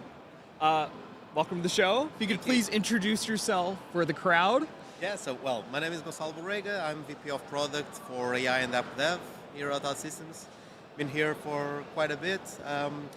My job is basically to be obsessed about how we bring agentic AI into the discipline of enterprises, allowing companies to innovate while they still have the control and governance that they need. So I work on that every day with our customers, with our product teams, with our engineering teams, and so on. That's awesome. So several things were brought up during the keynote, but I really want to focus in on the portion where he talked about developers and companies owning the context, owning the life cycle, and owning the strategy and the impact of what they develop using agentic systems engineering. So I was wondering if we could walk through in that from the beginning. What is the enterprise context graph, and how does it impact our community of developers? Yeah, sure. Well, most companies, most developers are already using coding agents like Cursor, Cloud Code, and so on. But they're usually doing that on a blank canvas, right? They're basically trying to work on top of the software that their organizations need, but they're always starting from scratch. So agents always need to relearn everything about their business rules, about their security rules, about which systems do they already have that already have, concepts like customer, order, invoices in the organization, right? Yeah. So agents always need to relearn about all of that. So you end up spending a lot of tokens. Agents start drifting to do stuff that is not really correct. They might miss things such as security rules that should be applied. They might reinvent a customer stable, right? The enterprise context graph is really the encoding of your business, of your organization, of your systems, of your legacy systems into something where you can point agents to and they know exactly what's there. So they build already knowing about your customer table or your integrations to SAP or Salesforce. Or for instance, they know that you already have a business rule or an action that knows how is the best way to approve an invoice, for instance, right? All of that is in the enterprise context graph, so agents don't need to relearn every time you ask them to build something. Yeah. Right, so a lot of cost savings, a lot of benefits from being able to build on top of what you already have. Yeah, so it's basically like a wrapper that essentially defines the rules for all of these different systems to work underneath and work well together. Exactly. So you throw an agent at it and it understands everything that is already there. And the moment they create something, the enterprise context graph is also updated. So it's also always live, right? So every new change updates the context graph. It's really easy for agents to understand where to fit in. And you're going to have a much more disciplined approach to how you implement your systems with coding agents. Essentially, we'll react to rules changes on the fly as well, whatever tools you bring into it. Immediately, on the fly, so yeah. That's cool. So next you talked about owning the life cycle with agentic systems engineering. What are some aspects of agentic systems engineering that will help the community own the software development life cycle? Yeah. So as I was saying, you do need a disciplined approach for software development in the enterprise, right? So I was saying yesterday, enterprise software is not built on a vibe. You need to have a process. You need to have a way to ensure quality, that you evolve without breaking things that was broken before.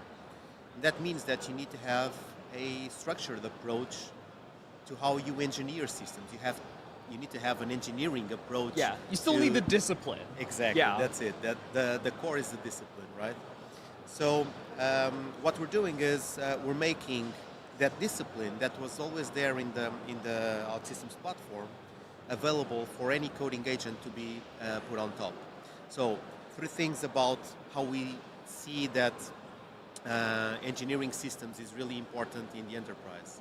One is about openness. So you need to make sure that any coding agent that you as a developer already use can be used to engineer these systems. Second one is about governance, right? So you need to make sure that whenever you change something, you're able to govern it the same way you were before. And the third is the context. We've talked about the context graph, right? So with the agentic systems engineering, we're allowing you to have all of these 3 in the same platform. So the governance, the architecture, compliance, the unified operational model for all your applications, the management and monitoring and observability in all applications is provided by the platform for any application. Then you can plug any coding agent, but in a disciplined approach, so that you break down requirements, you implement those requirements one by one.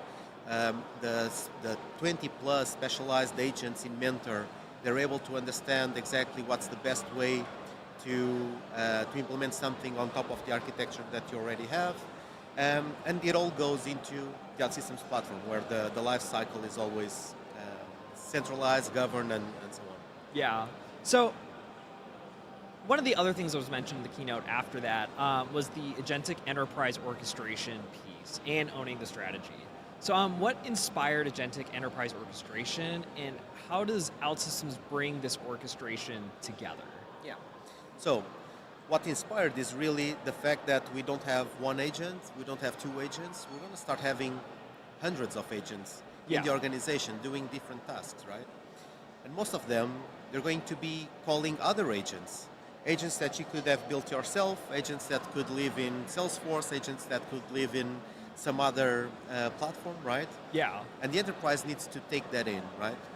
And just like with human work, Yeah. We need to have managers that make sure that we are defining the right guidelines, we are not overriding some policies and guardrails in our business.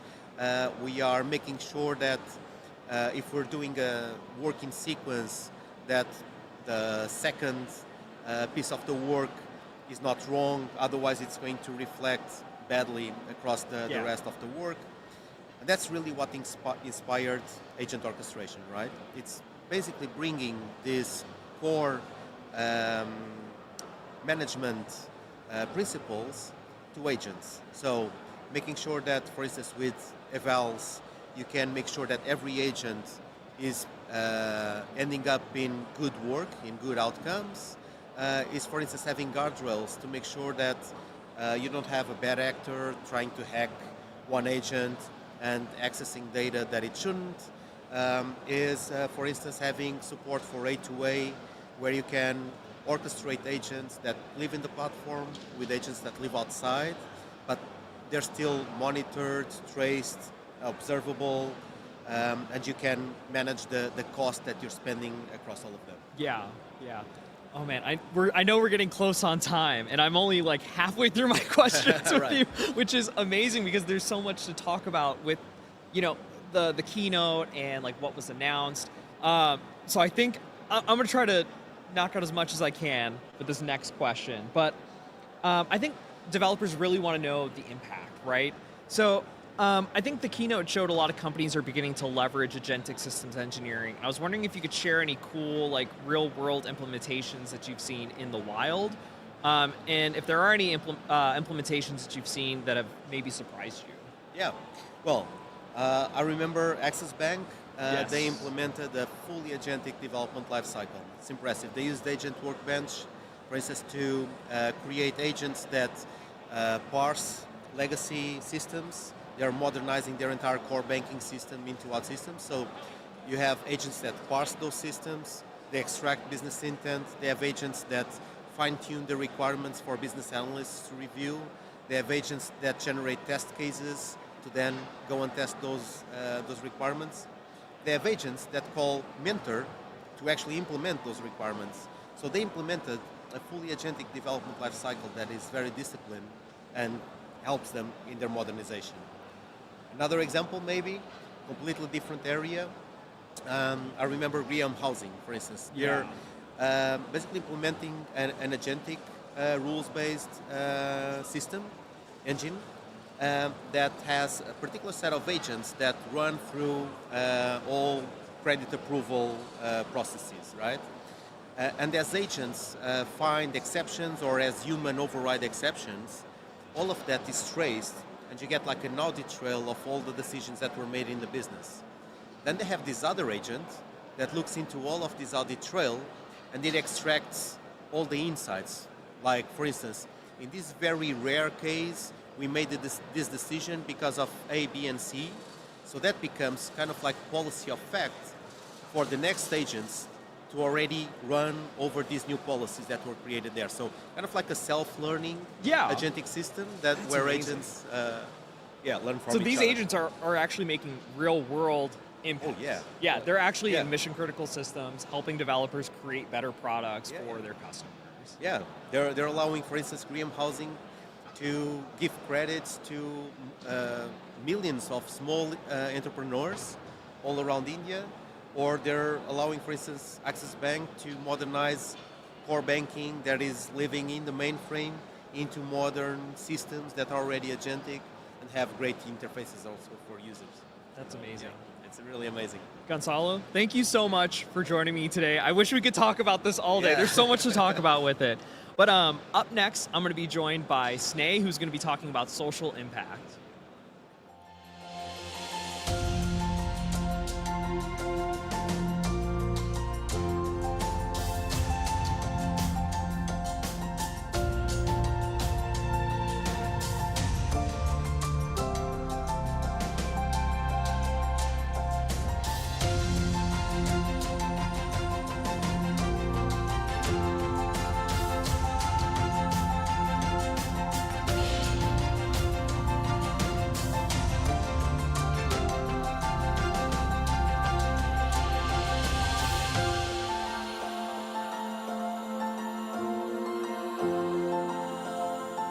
right, everyone, let's give a warm welcome to my colleague, Sneh, the Manager of Community and Social Impact at OutSystems. I have to say, I'm really excited to be talking to you because I love everything about social impact. And for those who don't know who are watching, my career began in the nonprofit space in tech. And so Sneh and I love talking nonprofit whenever we get the chance. But I was wondering if you could tell us a little bit about your role with nonprofits. At OutSystems, one of the things, and I said that yesterday, the pre-show, I think one of the things that really defines our system community is the passion for social impact and giving back. And you're passionate about it, but not only you, there is a lot of people who really want to give back and have nonprofits want to support. So we created a program that actually allows our community, but also our employees to support nonprofits that, with the technology, with OutSystems, we provide the licenses, our community provides the skills, and we support over 25 nonprofits globally at the moment. That's awesome. So actually using technology to make a difference. Yes. That's amazing. Yes, because if you think about nonprofits, usually they have limited budget, they don't have IT teams, so this is the way to actually help them, because of everyone are talking about AI going, with the new technology, so we need to make sure they are following the same trends. Yeah. Well, on the cost limitation, some of these new technologies that are coming out really cost prohibitive, like you talked about. And having developers who can actually help, or even us, like giving some of the compute to help with their missions, really makes life a lot easier for them. So I know we've had a bunch of social impact moments at the conference this year. Can you take us through a few of them? Of course. My favorite thing, and I think it's been an amazing activation this year because people are loving it, we set a Lego firewall in the middle of the expo hall, where people actually have to walk barefoot on it, suffer a bit. Yes. And every time someone do this hero walk, we are counting, we have a counter, and we are actually doing financial donations to the nonprofits that we support. So people are very excited about it. When we tell them, they're like, well, first, this is a fun thing to do, but then I'm also contributing. And I know it seems like something, fun to do, but actually it brings a lot of awareness. So people think about social impact, they can see the nonprofits that are present. We have a lot of representatives of nonprofits being there at the booth, sharing their work. So all of that together actually creates this community of giving back, and everyone are like, okay, I need to suffer a little bit so that, we can do something good, and actually it's a great way to bring awareness to these issues. Yeah. So now I have a question about, I've been given a little note here, and it's about one of the nonprofits, APAV. I was wondering if you can give us a little more information about that. Definitely. APAV, or in English, they're Portuguese-based nonprofit. They're a Portuguese association to support victims of violence, domestic violence. They're doing an amazing job, and our partner, as Blue, decided to give them a completely new digital platform so that they can do their work, and we support by providing OutSystems platform. Their work is very important. They were also here. They actually had a session presenting all their work, so it's really nice. It's a pity they cannot be here to talk to you, but I think you have a message from them. I do have a message from them. So the message that I have is from João Zaro, and he basically has said, let's see, for over 30 years, our teams and volunteers have been providing free and confidential emotional, psychological, and legal support to people in some of the most vulnerable moments of their lives. In 2025 alone, we've supported 18,549 victims. That's 51 people every single day, from domestic violence survivors to children, elderly people, and victims of trafficking and hate crimes, through 87 proximity services covering 92.9% of the country. Our mission has always been people first, and no one should have to face these moments alone. thanks to our incredible partnership with AskBlue technology is now helping us scale that mission further. And that's exactly what brings us to the One Conference 2026. I hope you all have an amazing conference. Okay, there we go. That was the message that they sent to me. So now, what are the OutSystems nonprofit partnerships that really stand out to you? Oh, you know what I say? They're like kids to me. They're all very dear to me.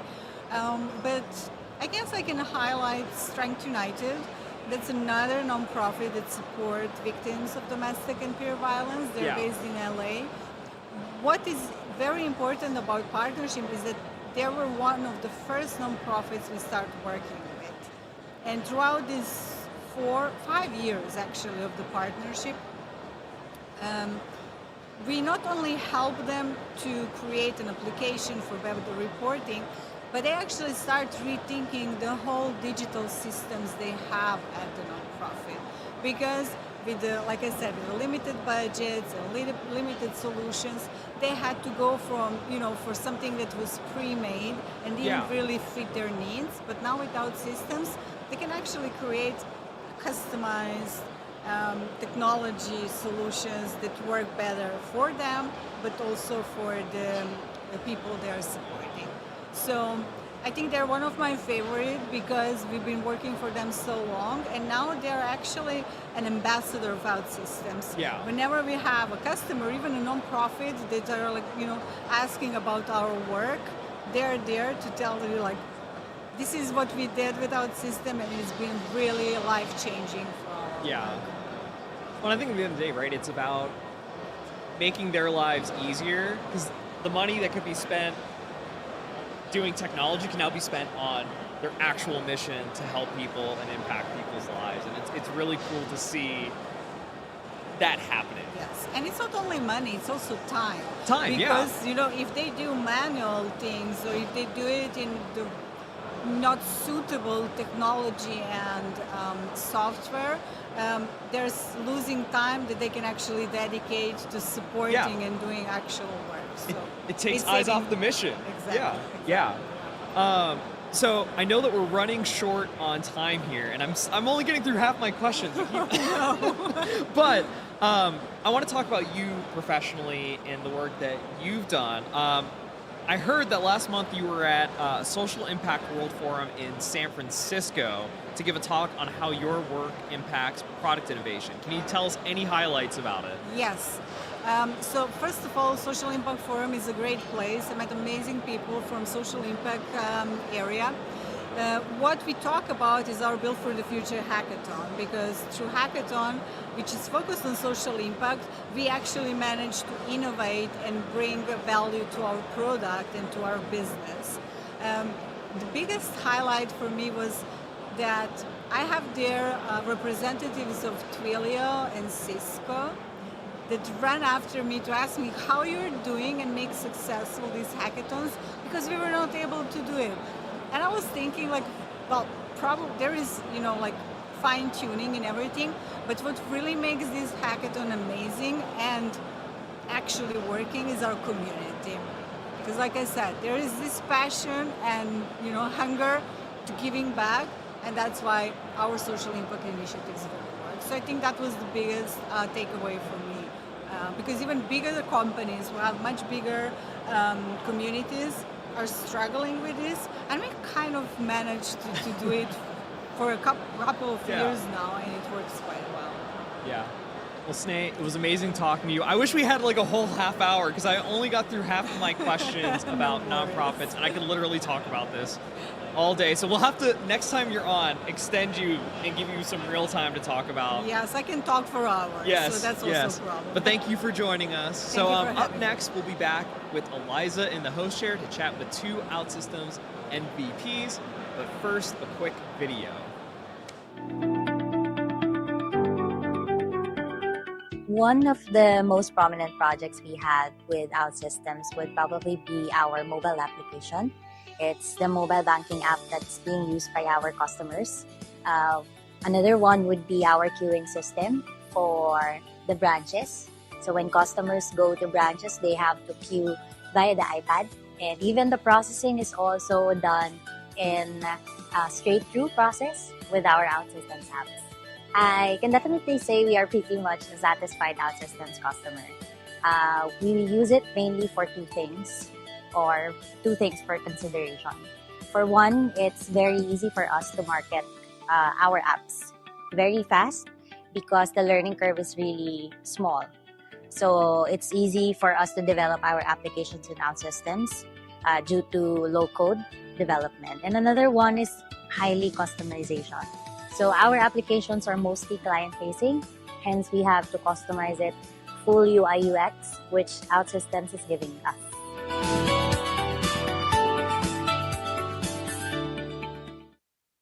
Alan, this species of Variformin's been extinct since the Cretaceous period. I mean, this thing isn't on this thing.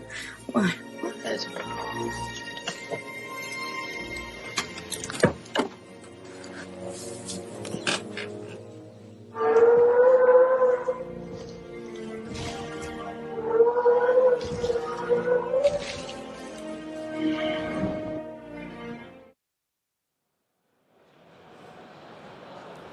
Joining me now is Ruben Bonito, Managing Director at NovioQ, and Jesse Dion, Solution Architect at, I'm going to go for Recodo? Yeah. Oh, I nailed it. Yes, great. So both of you are OutSystems MVPs. Welcome to the stream. Jesse, first off, of course, welcome back to Decoded. The last time you were here, you were a champion, correct? Yes, exactly. Could you tell us a bit of your background with OutSystems? Yeah, so I work with OutSystems since 6 years now, starting with 11 on reactive development and moved to ODC, mobile, and now agentic. So pretty much the whole thing. So Nice. yeah, love it. Amazing. Ruben, the same to you. What's your background with OutSystems? Wonderful. So I'm actually celebrating my 10th year this year. I started in 2016 with OutSystems 9 at the time. Whoa. No aggregates, so pure SQL. And I have a technical background. I did a bit of software development and grew from the technical background into more commercial roles. Nowadays, I'm mostly on the commercial side. Amazing. I love that. We've had, so that's, you said 10 years with OutSystems? Yeah. Okay. 10 years. We just had Marlies on. She was 8 years, and I was wondering if that was going to be the longest, but that makes sense. Of course, we've got longer. We've been around for a while, so It has been a bit. Yeah. I'm going to start with a bit of a broad question here. We've seen a lot of change in the software industry over the last few years, and really over the last single year here. You both work building OutSystems solutions for clients. What are you hearing for customers as agentic systems platform and even just agents themselves are being introduced? So I think the market is very crowded at the moment. There is a lot of products emerging. There is a lot of products evolving very fast. So it's a very loud market. OutSystems is doing a great job in capturing a space where it's not about building software or building agents at lightning speed. It's about creating a governance structure and a central layer where these agentic systems and agentic capabilities can be centralized, governed, and made unique.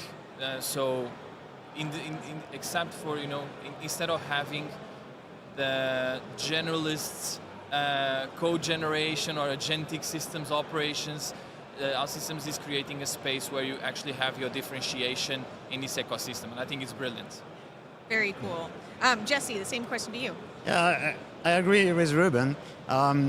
What I see on customer is some of them are in the pace of AI, so it's easy to find use cases with them because they are close to business and they understand agentic. And some of them are not ready yet, so we still need to educate them on agentic, what we can do with it, and we need to break the boundaries between IT and business to understand, to make it agentic more easier. Yeah, I love that. So Speaking of agents, I hear you recently built one for one of your clients, Jesse. Can you talk a little bit about that? Yeah, sure. So we are doing some agents for an insurance company. So basically what we do is we manage claims. So we have a team of agents, a supervisor and a financial agent, a participant agent, etc. And their job is to handle emails, so unstructured email from customers, and create claims in their system. So the system is 30 years old, and we are creating directly into it with agents. So that's amazing. And I'm gonna demo that in at 3:30 in Agent Background. So. Oh, very cool. That's amazing. Ruben, you were here for the keynote that hopefully everyone watched at home. Again, the live stream at home. I hope you saw the keynote. What excites you about what you heard yesterday? What message are you bringing back to your customers? Well, yesterday was a full bag of news, right? So I'm going to try to make it as short as possible. But a couple of things have a huge potential. One, back to this centralization layer where agentic systems will run on a governance structure. The second one was the openness of the platform. So I think OutSystems has come to a point to understand also that there's a lot of generative AI platforms that have their capabilities and they have a huge market adoption. So opening the platform to bring those tools in and the same out. So interoperability between these third-party systems and OutSystems, it's a huge advantage. And I think on top of that, the internal capabilities of the platform to generate from legacy code to OutSystems code that was a highlight for sure. Yeah, this is going to be really fun.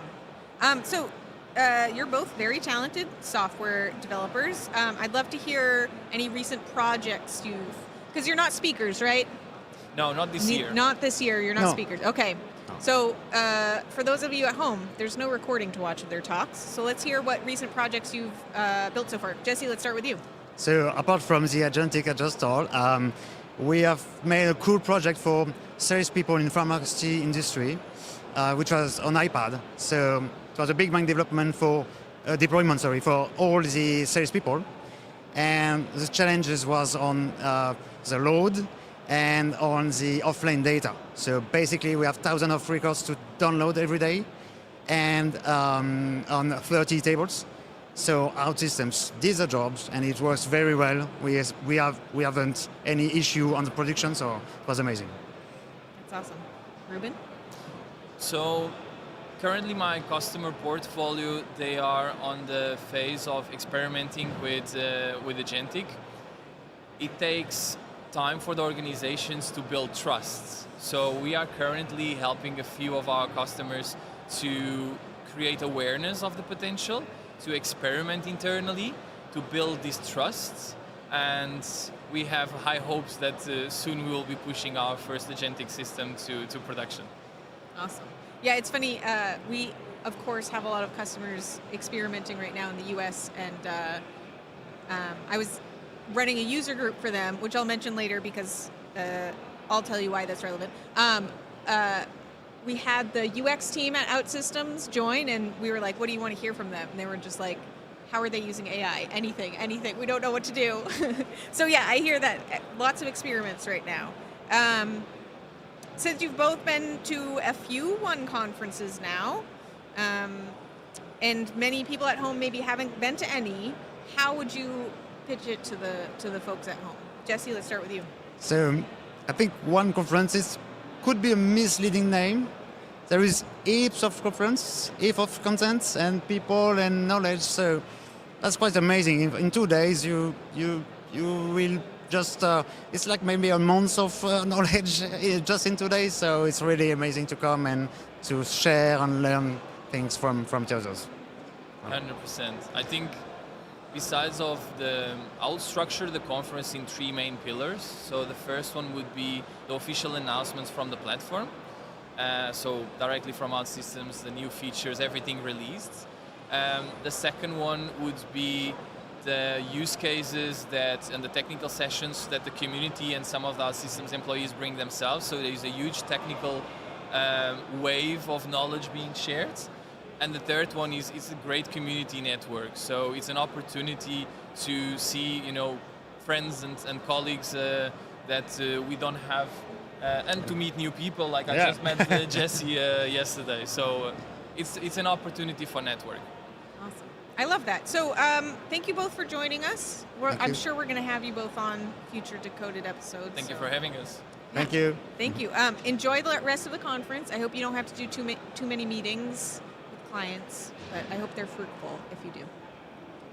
So up next, I'll be chatting with 2 champions and conference speakers. So see you in just a second.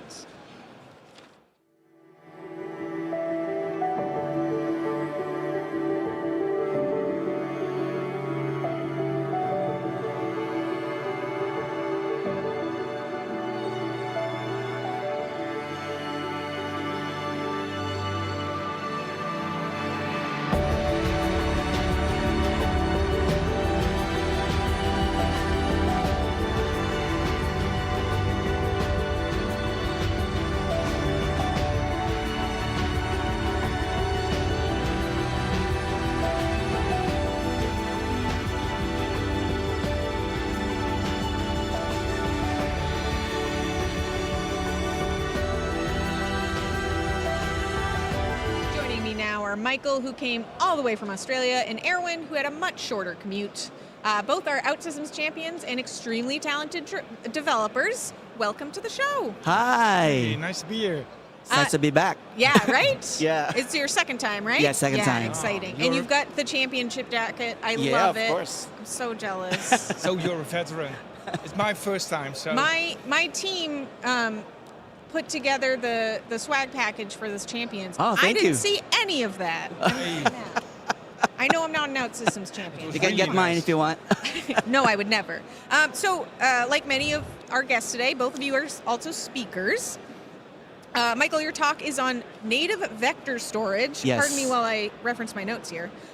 Which is scheduled for about 30 minutes from now. I'm so sorry for the rush. Yes, We'll try to yes. get you out of here So on after time. this one, I'm gonna sprint over there. Did you test the walk already? Yeah, I did. Okay, I did. So I got like 2 minutes. Okay, perfect. Can you give us a quick explanation of what vector storage and semantic search actually are? Yes. So vector storage and semantic search is very foundational if you have an AI project, because that gives the grounding data for your agent so that it will behave properly and respond efficiently. So what I did was I created vector storage and semantic search even before OutSystems announced their built-in version of that. So that's my presentation later. That's awesome. Yeah. And what made you want to build this natively inside ODC rather than using an external database? Well, I got the problem where the client has regulated environment, so it's not allowed to introduce new infrastructure to their digital ecosystem. So I need to build that thing inside ODC and nothing else. Very cool. All right. Erwin, your talk on legacy migration uses the matrix as a metaphor. What is the blue pill that teams are often tempted to take, and what made you choose the harder red pill? Yeah, if you know the movie a little bit, the blue pill is the safe haven. You stay in your status quo and you're comfortable. Nothing will change. And it sounds like a good option, but I hope I'm going to tell you that maybe you can choose a better option and go for the red one, but we'll see.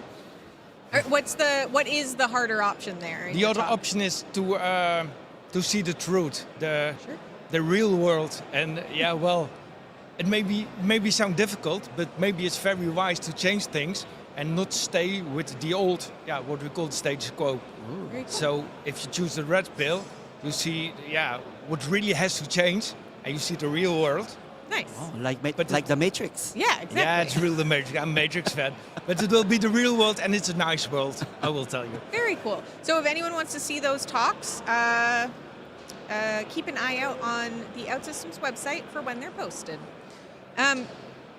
Erwin, your background goes back more than 30 years. Yeah, I'm that old. Starting in Oracle and database-heavy systems before moving eventually to OutSystems. Yeah. How did that background influence the way you approached a modern ODC migration? Yeah, well, I'm going to tell a story about data migration, and Oracle is all about data, and I think the truth is in the data. So yeah, I started with data, and I'm still working with data, even if I'm using OutSystems. Doesn't matter. Awesome. I love that. Michael, I heard you have sort of a romantic story about getting your OutSystems delivery specialist certification. I don't think there are many romantic stories about certifications of any kind. What in the world happened? Well, I don't think it's a romantic story, but my wife is watching, by the way. I love you. I miss you, and please don't kill me for sharing this story. So I was up for delivery specialist certification, right? But life was making me busy, so I keep rescheduling the exam. So until there was a point where the system was telling me, this is your last chance to reschedule it. So I'm known to be clumsy with numbers and dates. So I mistakenly scheduled it. Either I did a mistake or there was an error in the system, but I scheduled it the day before my wedding. We'll say for your wife, it was an error in the system. Yeah. So, and then I forgot about it. And then when the few days before the wedding, there was a notification by email that I need to take the exam. So I don't know how to break it to her, but I told her anyway, and I took the exam the night before. She was pissed. She was pissed, but I passed. So, well, congratulations. Yeah. So the next morning when I got the badge, I announced it on social media. So every time it's our anniversary, she doesn't greet me because of our marriage, but she greets me for having that certification for the nth year. So that's so true funny. story. That's so funny. If anyone watching from home has a similar story, feel free to share it in the chat. I will say, speaking of the chat, we've got another message from our friend Jason. He says, "Go Michael, Aussies out in force." Yeah, I did book a lot of Australians for the stream this year. I don't know what happened. So thank you, Jason, for the shout out. Going to go back to this page. Hold on. Erwin, developers of all expertise levels often find themselves working on legacy systems migrations. Do you have any advice that you can pass on to the folks at home that are dealing with a challenging project? To tell something about the project, which is a little bit noisy over here, so I didn't hear you very well. I'm so sorry. For the folks at home that are working on legacy migration, Yeah. do you have advice for them when it gets tricky? When it gets tricky, first come to my talk, and we'll tell you all the secrets. And no, they're not secrets, but you have to think about a migration. It's not just a migration, but it's a separate project. So you have to plan that, and you have to think wise how to do that. It's not only just a bunch of data and put it in the system and that's it. You have to validate, you have to know what you're doing, you have to make it fast, I will tell you that, and repeatable and restartable. It's a real project. Take your time and start early and not do it at the last time. Very cool. Nice. We were talking about COBOL yesterday. COBOL, yeah. On the live stream, and that's going to be a big legacy migration, I'm sure. But apparently AWS is helping make it possible. So there we go. As you're both champions, I'd love to hear your pitch for developers watching now to get more involved in the community, other than very good swag. Yeah. Michael, let's start with you. What's the pitch? So, well, just get involved before you think you're ready. That's my advice. Like me, I published my first article, even I expected nobody will read it.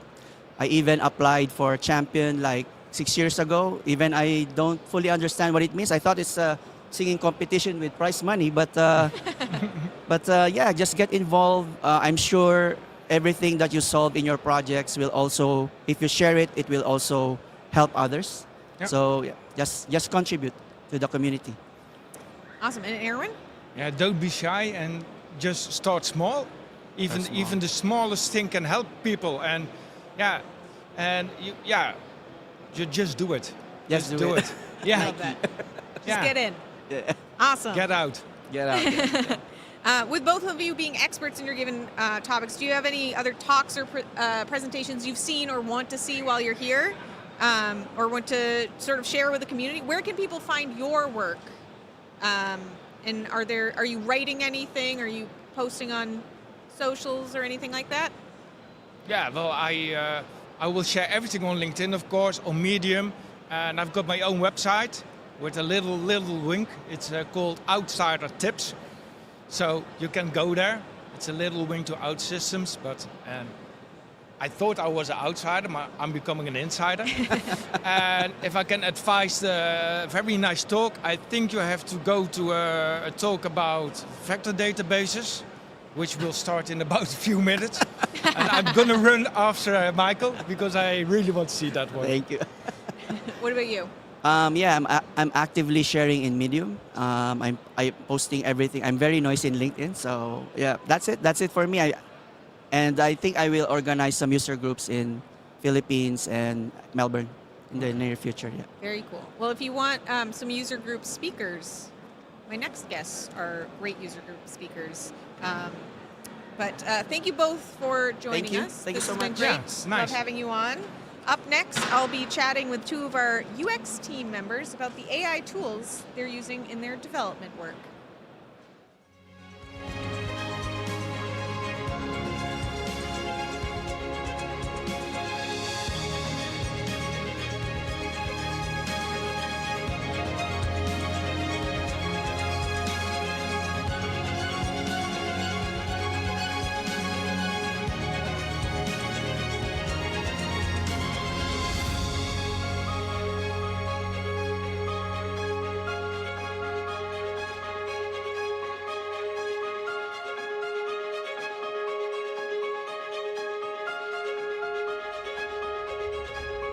Joining me now are Menno and Dinesh from OutSystems UX team. You may recognize them both from last year's Decoded live stream, but this year we've got them in a session together. Welcome. Thank you. It's great to have you back. Let's start with Menno. Take a moment to share your role with OutSystems, if you will. Sure. I am the director of experience, so everything regarding user experience design, agent experience design, in product and R&D is with me. That's a lot. It's probably too much, but yeah, it's cool. It's nice. And the same to you. I'm a product designer. I'm working actively at an agent workbench, defining the evolution of our beloved agent workbench, and also working on agent guardrails to make sure that our customers have that layer of protection on the agents that they are creating with Very OutSystems. Cool. This was not on the question list I prepped you with, but I'm going to ask anyway. As all these huge changes are happening at OutSystems, major new features, does that increase your workload substantially? It changes a little bit, but fortunately we also have mechanisms to also cope with a bit more workload and also being able to be more agile working on it for sure. That's true. I have just stumbled myself into a great transition question, haven't I? So you're both great guests regardless of the topic, but I actually invited you on this year because, as mentioned a few sessions ago, the UX team did an absolutely incredible presentation for our award-winning New York State user group recently. That might be a spoiler if any of them are watching. I think the awards are later today, so sorry everyone. Sorry to my boss.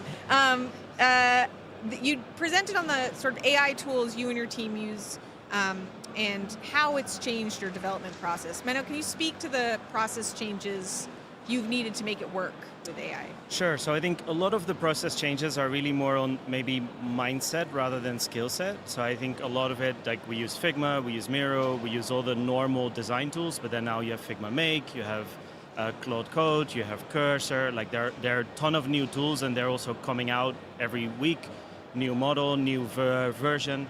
There's a lot more research that needs to be done. There's a lot more market research and analysis and things of new tools that come out in the design space alone. And it's also in the team, they really need to, like the old triple diamond in UX for enterprise is kind of, well, dying, or it's changing for sure. Yeah. Because with AI, the diverge, converge diamonds don't look so pretty anymore. Which if you don't harness that, it gets quite chaotic. So I think that was the last 3-6 months for sure. But it's a lot of fun. Yeah, I'm sure everyone at home also agrees that it's been changing rapidly in the industry. I guess this is for you both. What would you call your primary AI tools, and how did you land on them? Let's start with you. Yeah, for sure. So at the beginning of a new design stage, working on a new initiative, typically I've been using a notebook LM a lot when it comes to gathering customer feedback, summarizing, understanding the reality of a lot of unstructured feedback that we receive in order to make sense of it and really point a new initiative to the right direction. So for sure notebook LM, and also we are working quite a lot now with obviously with cloud code and cloud design, and trying every single day new tool is coming, so there's a lot of experimentation going on and understanding what really sticks to our process. So we are ever adapting to whatever is really coming. Yeah, absolutely. Yeah, I think for me it's also similar, I guess less heavy on the design tool, because luckily I have Denise to do that for me, so I don't have to do it. No, but so I think it's very heavy on the Claude Cowork, Gemini angle of things. I actually like to use different tools and then have them argue with each other. So that's a lot more fun, but it's very heavy on the text and asset generation rather than design tools with AI specifically. I don't know if you saw the community keynote yesterday, but one of the community guests showed off an app they built where they have agents argue with each other. That's the whole point of it. Yeah. That's fun. Let's have them compete. As a product designer, Denise, if you had to work on a major change today, what is the very first tool you open? A whiteboard. Sure. So AI will definitely come into play on that workflow, but thinking about the system, thinking about the impact of that change, how are you going to navigate the direction of that solution?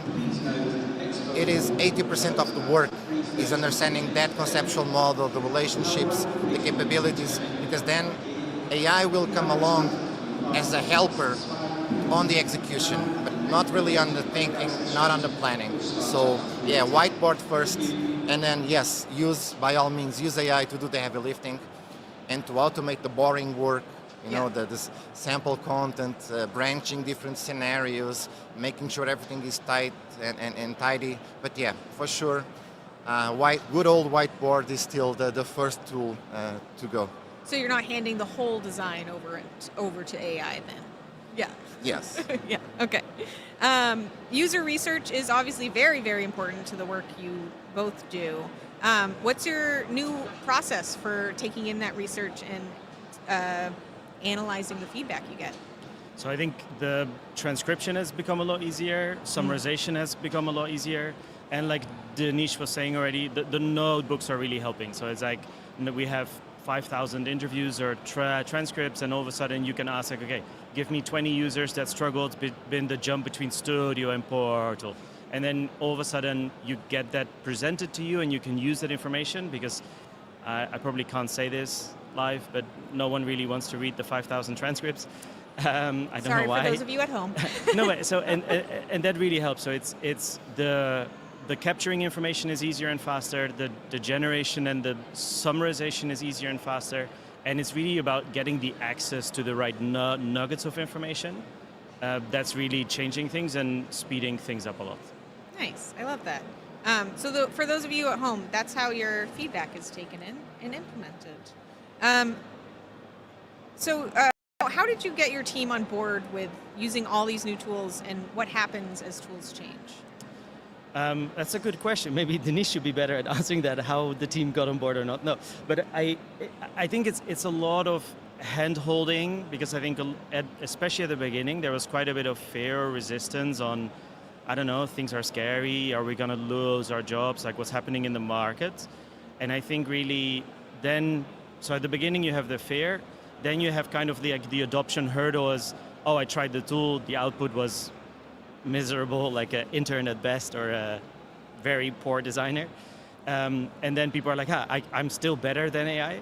And I think eventually you need to transition from that it's a competition, that it's a tool in your toolbox that you can use to become a better designer rather than competing with it. It's the same if you use Figma, you're not a worse designer because you don't make drawings anymore. Like, it's a tool in your toolbox that you use to create experiences. AI is the same. So I think like hand-holding the team through that narrative, which maybe took like 6-9 months to really stick, because otherwise it's just new thing, new way of working, enable the team again. And that takes a lot of patience and repetition. Nice.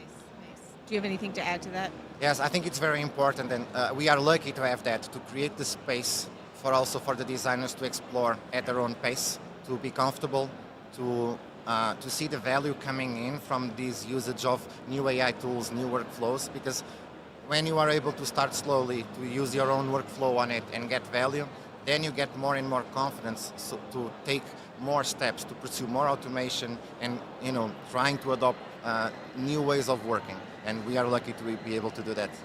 I love that. So let's look forward a bit. What excites you about the future of AI? Let's start with you. I guess we're really still in the adoption phase, right? So people are still getting used to it. It's still changing really fast. And I guess the workforce, managing the team, everything has always been based on like intelligence and knowledge and experience. And now it's, I guess, shifting to skills. And I think when that is fully solidified and we have a team and a workforce where we can just have skills and work with the skills that we have rather than needing a degree or 10 years experience in a tool that exists for 6 months, I think I'm excited for that in the workforce. In life, it's another point, I guess, but let's stay here for a second. What about you? I'm excited to have more agency on the full process. So by using AI, and I have more capabilities to really take a project from beginning until delivery to the development teams, and be more involved along the process on the end-to-end journeys, because because we have our life is much easier. We work faster, so we also buy the time to have much more. To be much more thorough with our work and have much more accountability along the process. So that's what I'm most excited for. That's awesome. Well, thank you both for joining Decoded again. This was great.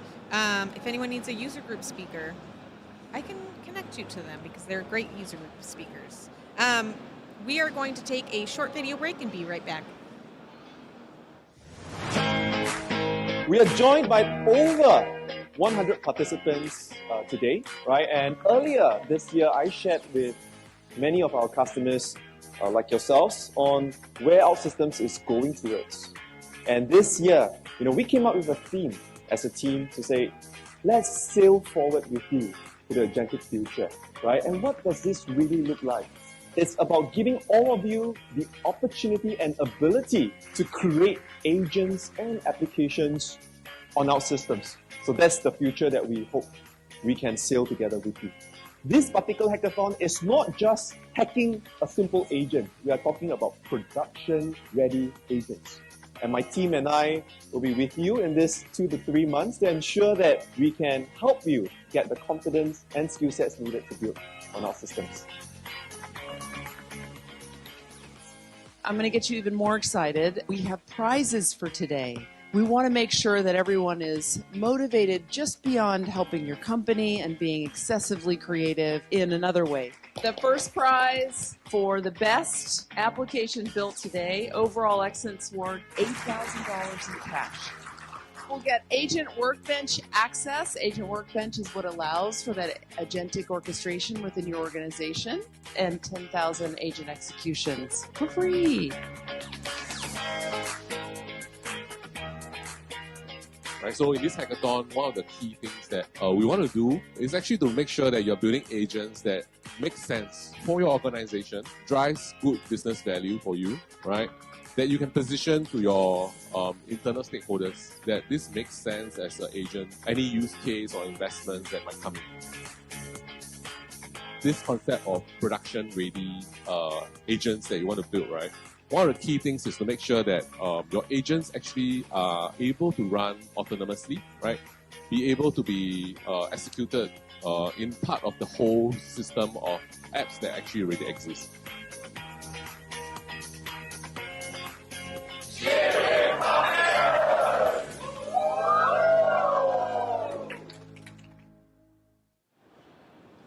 Hello and welcome back. I'm joined here by Joao. He's an expert devs. Maria, as you saw, was on the screen, but she is not here with us right now. Unfortunately, she is not feeling well. So just wanted to give her a shout out, say that we hope she can join us next time and we'll be able to talk about her section a little bit more. So we're going to pivot a little bit, but we wish her well and hope she feels better soon. Joao, welcome to the live stream. Thank you. Can you maybe tell us a little bit about yourself and your role? Yes, of course. Just to start, just say I'm really excited to be here. Oh, yeah. I know Maria was too, but thank you for inviting us. Yeah, absolutely. So, a little bit about myself. I am João, as you know. I'm from Lisbon. And a little fun fact about me is that I have some kind of obsession with Italy, food, art. I love going there. It's my thing. And I have a little garden as well in my backyard. That's amazing. Yeah, and I am an expert developer, Team Resilience.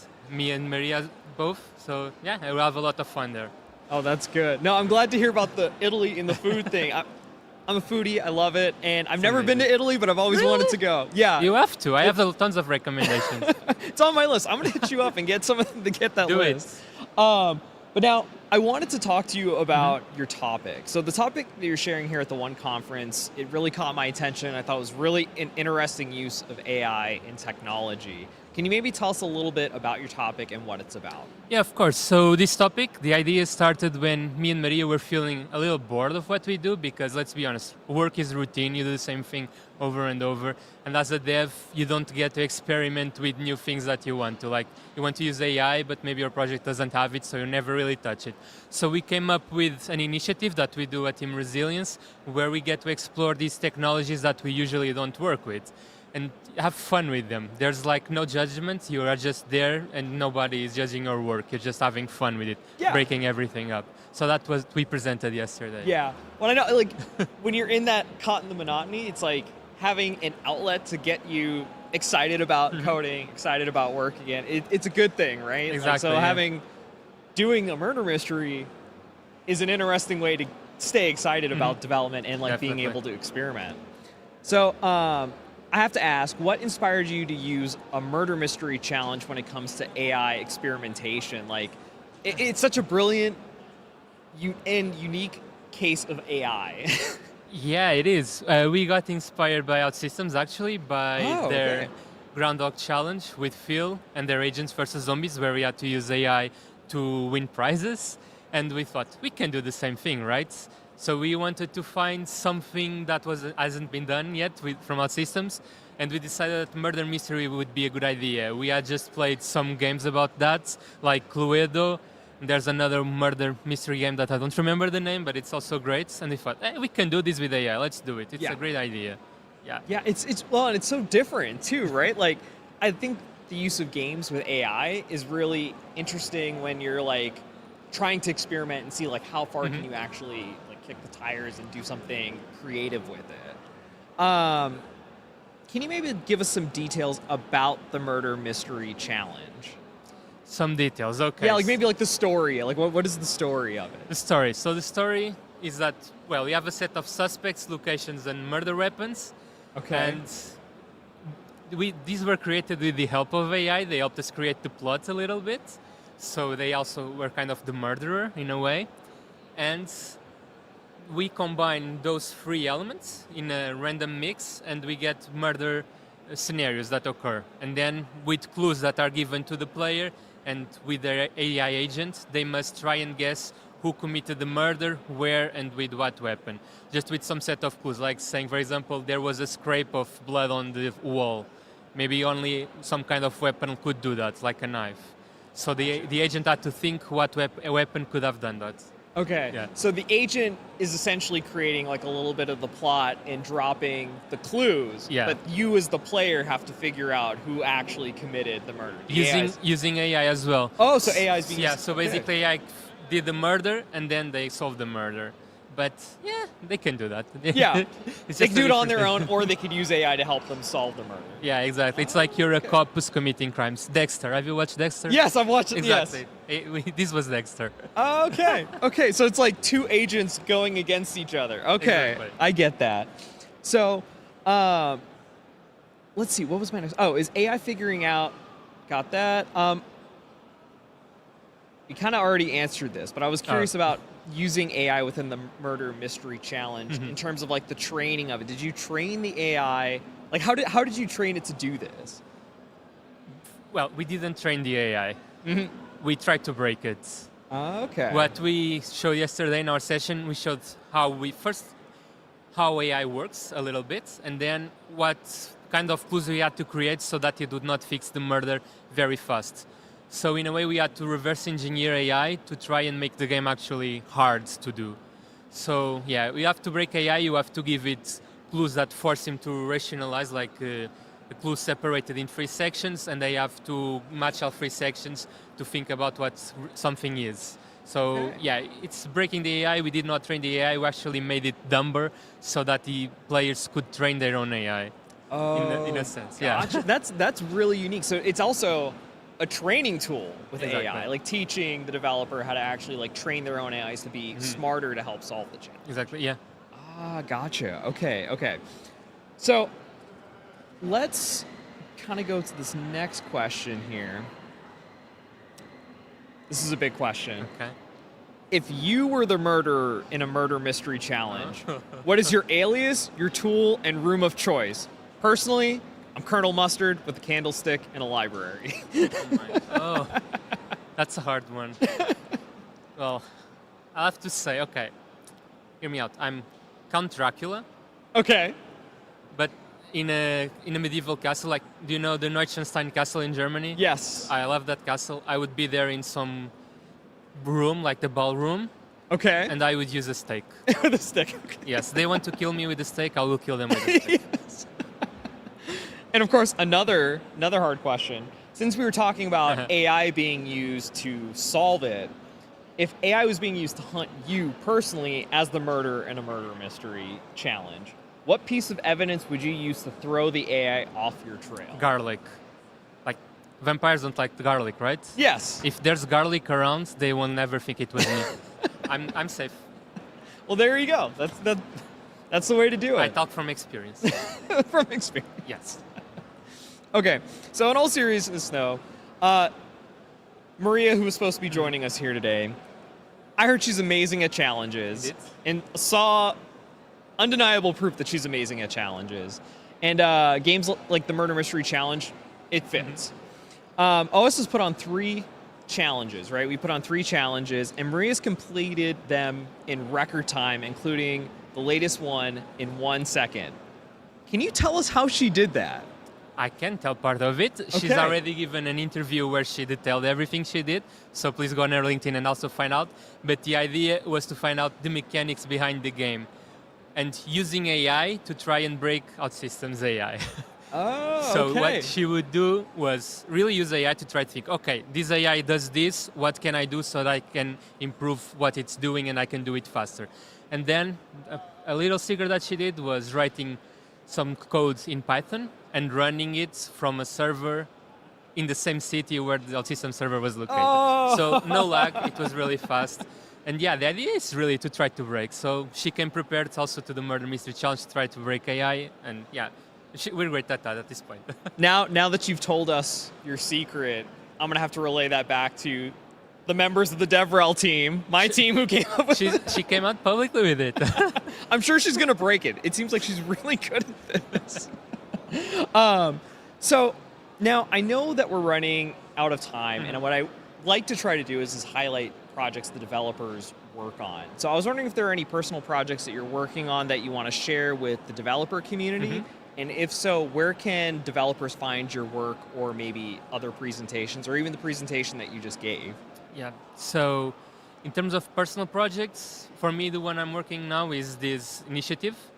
So I'm having fun with it. At some point, we do plan to release something to the public. We don't know yet what we will do, maybe the murder mystery, maybe something else. But what we are doing right now is finding a way to do some gamification of our everyday tasks, like registering hours of work, submitting expenses. For example, we want to find a way to gamify that so that those everyday things can be fun and you can also earn points from something. So that's a little spoiler for everyone watching this right now, but I promised yesterday I would say something today. Oh, good, good. Well, I'm glad you did. I'm glad you did. So we'll make sure people are on the lookout for that. But I just want to say, Joao, thank you so much for joining us, being on the podcast. It was great talking to you about murder mysteries and the use of AI in a murder mystery challenge. Same to you. Thank you so much for having me here. Thank you. Thank you. Up next, we'll be playing a little bit of trivia.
Welcome back. Let's play some trivia. While you can scan that QR code, I am going to go over a couple of things. First, winning trivia is just for bragging rights. So, prizes will be given to 3 participants in a random drawing within the next month. What are the prizes? So, we have some excellent OutSystems swag that we're going to be giving out to 3 random people.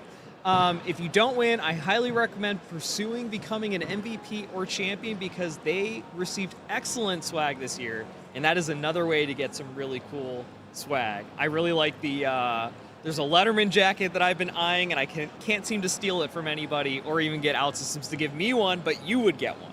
So I'm very, very jealous. But let's go ahead and jump in. It's going to be 2 minutes for each question. So I'm going to just be rambling on as we go through this, but let's start joining. Get going in. Give it a minute or two. Joining.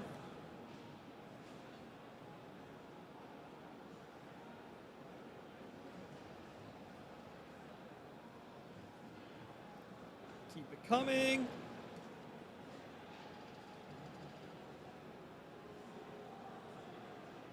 All right, looks like we got a few people in. I need to start this or else I'm going to be behind schedule. So let's jump in to the first question. All right, so what was announced at ONE 2026? Was it Agent Workbench? Was it evals? Was it guardrails? A2A or agent to agent? Semantic search? Or all of the above? There's a lot announced. Some of those might be announced, some of them might not be. Might be one, or could be all the above. We have 83 seconds. So we have quite a bit of time. I don't know if anybody watched the live stream yesterday, but I had two guests who were on in the beginning, right after the keynote, if you didn't happen to catch the keynote, and we talked about this specific question. It was with Vivek Mano and Andreia Tulcidás. Okay. Looks like everybody's locked in, so I'm going to jump ahead. There we go. And let's reveal the answer. The answer is all of the above. Next question. All right. This one conference we highlighted Own Your Agentic Future. What do you want to be able to own? Is it the context, the lifestyle, the strategy, the impact, or all of the above? If you were paying attention, I had a guest on here not too long ago, Gonçalo Borrêga. We talked about this exact topic. Or if you watched the keynote, this was mentioned in the keynote as well. All right, everybody locking in. We'll give it a few more seconds. Is it owning the context? Oh, we see own the life cycle is ticking up. Looks like there's a few more people guessing that. Oh, owning the impact is coming up too. All right, let's give it 10, 9, 8, 7, 6, 5, 4, 3, 2, 1. Lock that in. And let's reveal the answer. It is all of the above. Okay, let's jump into the next question. How many apps have been generated using the Agentic Systems engineering platform? Is it 5,000 plus, 4,000, 3,000, or 2,000? This was during the keynote. Oh, looks like it's a fight. We have 5,000 and 4,000. They keep going back and forth. We gotta lock in answers. Running out of time. Oh, 2,000. All right, we have 10 more seconds. 10, 9, 8, 7, 6, 5, 4, 3, 2, 1. Lock it in. What is the answer? The answer is 5,000 plus. All right, question number 4. Let's start that. Okay, what was announced is now being in general availability at ONE 2026? Was it Agent Workbench? Was it ODC? Was it Next Gen Mentor? Or was it Agent Experience? Ooh, okay, answers are being locked in as we speak. If you are an OutSystems fan and you watched the live stream or anything last year, or any of the keynotes last year, you might be able to tick down and figure out the answers to these. All right, coming in. Looks like it's a fight between Agent Experience and Next Gen Mentor. And a little bit of Agent Workbench. All right, 10, 9, 8, 7, 6, 5, 4, 3, 2, 1. Lock it in. Let's go ahead and reveal the answer. The answer is Next Gen Mentor. Okay, one last question. What was announced as being in EAP at ONE 2026? Was it Next Gen Mentor? Was it Agent Experience? Was it ECG Grounded App Generation? Or was it ODC? Ooh, looks like Next Gen Mentor is picking up steam. And also ECG Grounded App Generation. It is a fight. Okay, we are running out of time for trivia, so I'm going to cut it off in 10, 9, 8, 7, 6, 5, 4, 3, 2, 1. Locking it in. And let's reveal the answer.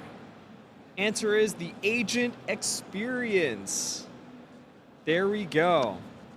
All right, thanks everybody for playing along. Again, if you won the trivia, it's all for bragging rights. But up next, I am going to have Hugo and Joao from the OutSystems product and engineering teams.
Welcome back. I'm joined here by Hugo and Joao. Welcome to the show. Could you guys introduce yourselves to the live stream? Hi. Okay. Hello, everyone. My name is Gonçalo.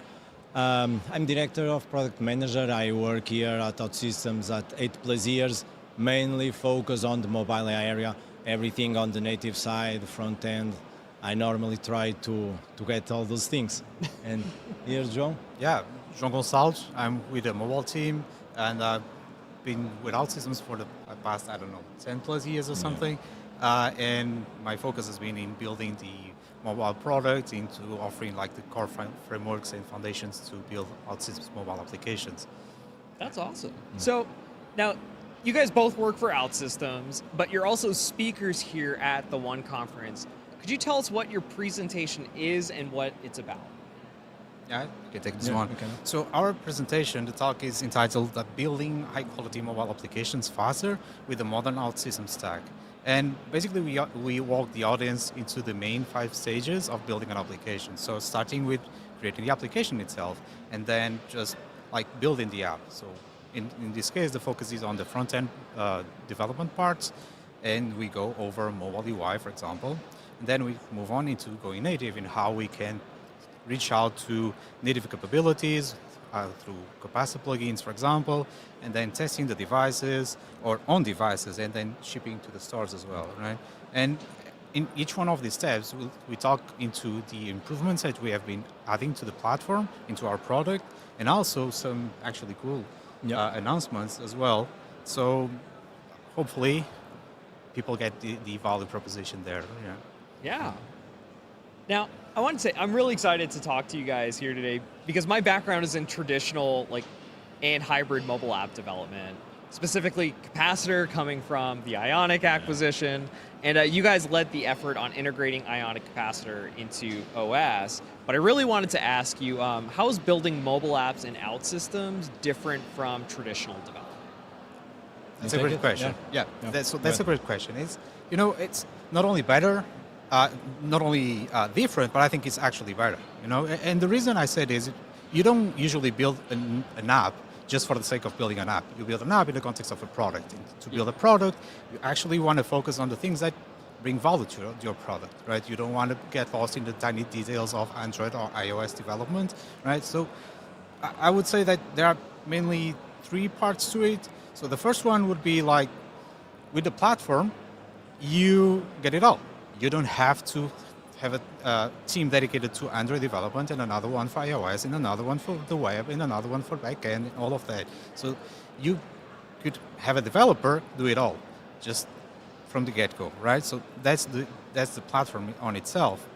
The second thing, I think, is like, with native, you have to deal with many details. You get lost into Xcode configurations, build settings, in dealing with SDK versions and all of that, and it can be quite cumbersome, right? And with OutSystems, you get abstracted. Those things get abstracted from you. In a way, that still does not limit what you can achieve with the platform. So because we still have the ability to expand the capabilities of your mobile applications through either capacity plugins, for example, right? And the third thing is that since you are building with this product as a whole, you get to tap into AI capabilities as well. So you can accelerate your developments with Mentor, you get access to Agent Workbench, and all of these things in a platform that governs those very important details into building in this new AI agentic era, right? Yeah. So, and the other thing, like tying to your point with Capacitor, like Capacitor is great.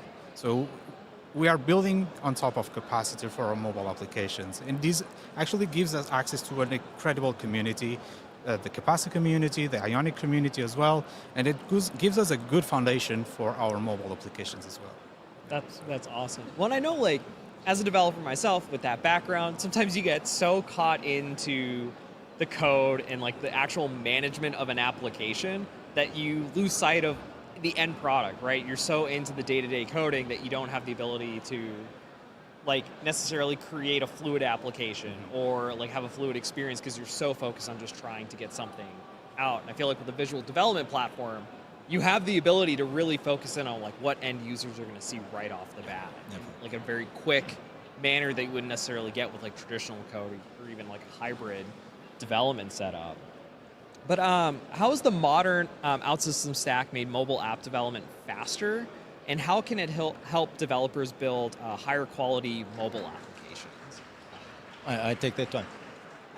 We really can say that building OutSystems applications, we were already fast. Okay, we had all our visual development, we have the one-click publish, we have the DevOps, but what we are seeing here with AI, it's we need to also be fast, but we need to provide quality. Okay, Yeah. so we have these things. But looking about what João just mentioned, that we presented those 5 steps and everything, so we in each one of these steps, we brought so many things. I'm going to bring some of them. For instance, the first one, as what João just mentioned, Mentor will soon be able to generate mobile apps for you. We have the native splash screen that match your brand. We have a mobile configuration tab that in a single place you can configure everything. On front-end side, we come up with mobile UI, native quality widgets, high-fidelity preview. We introduced the Figma toolkit, design tokens to simplify how you brand your app. And even we brought another announcement. We are working on a front-end SDK, a tool that, among many other things, will allow you to build and personalize your widgets. That is really good. Then we go on the native side. We have Capacitor, ODC runs on Capacitor, a great community, great plugin ecosystem.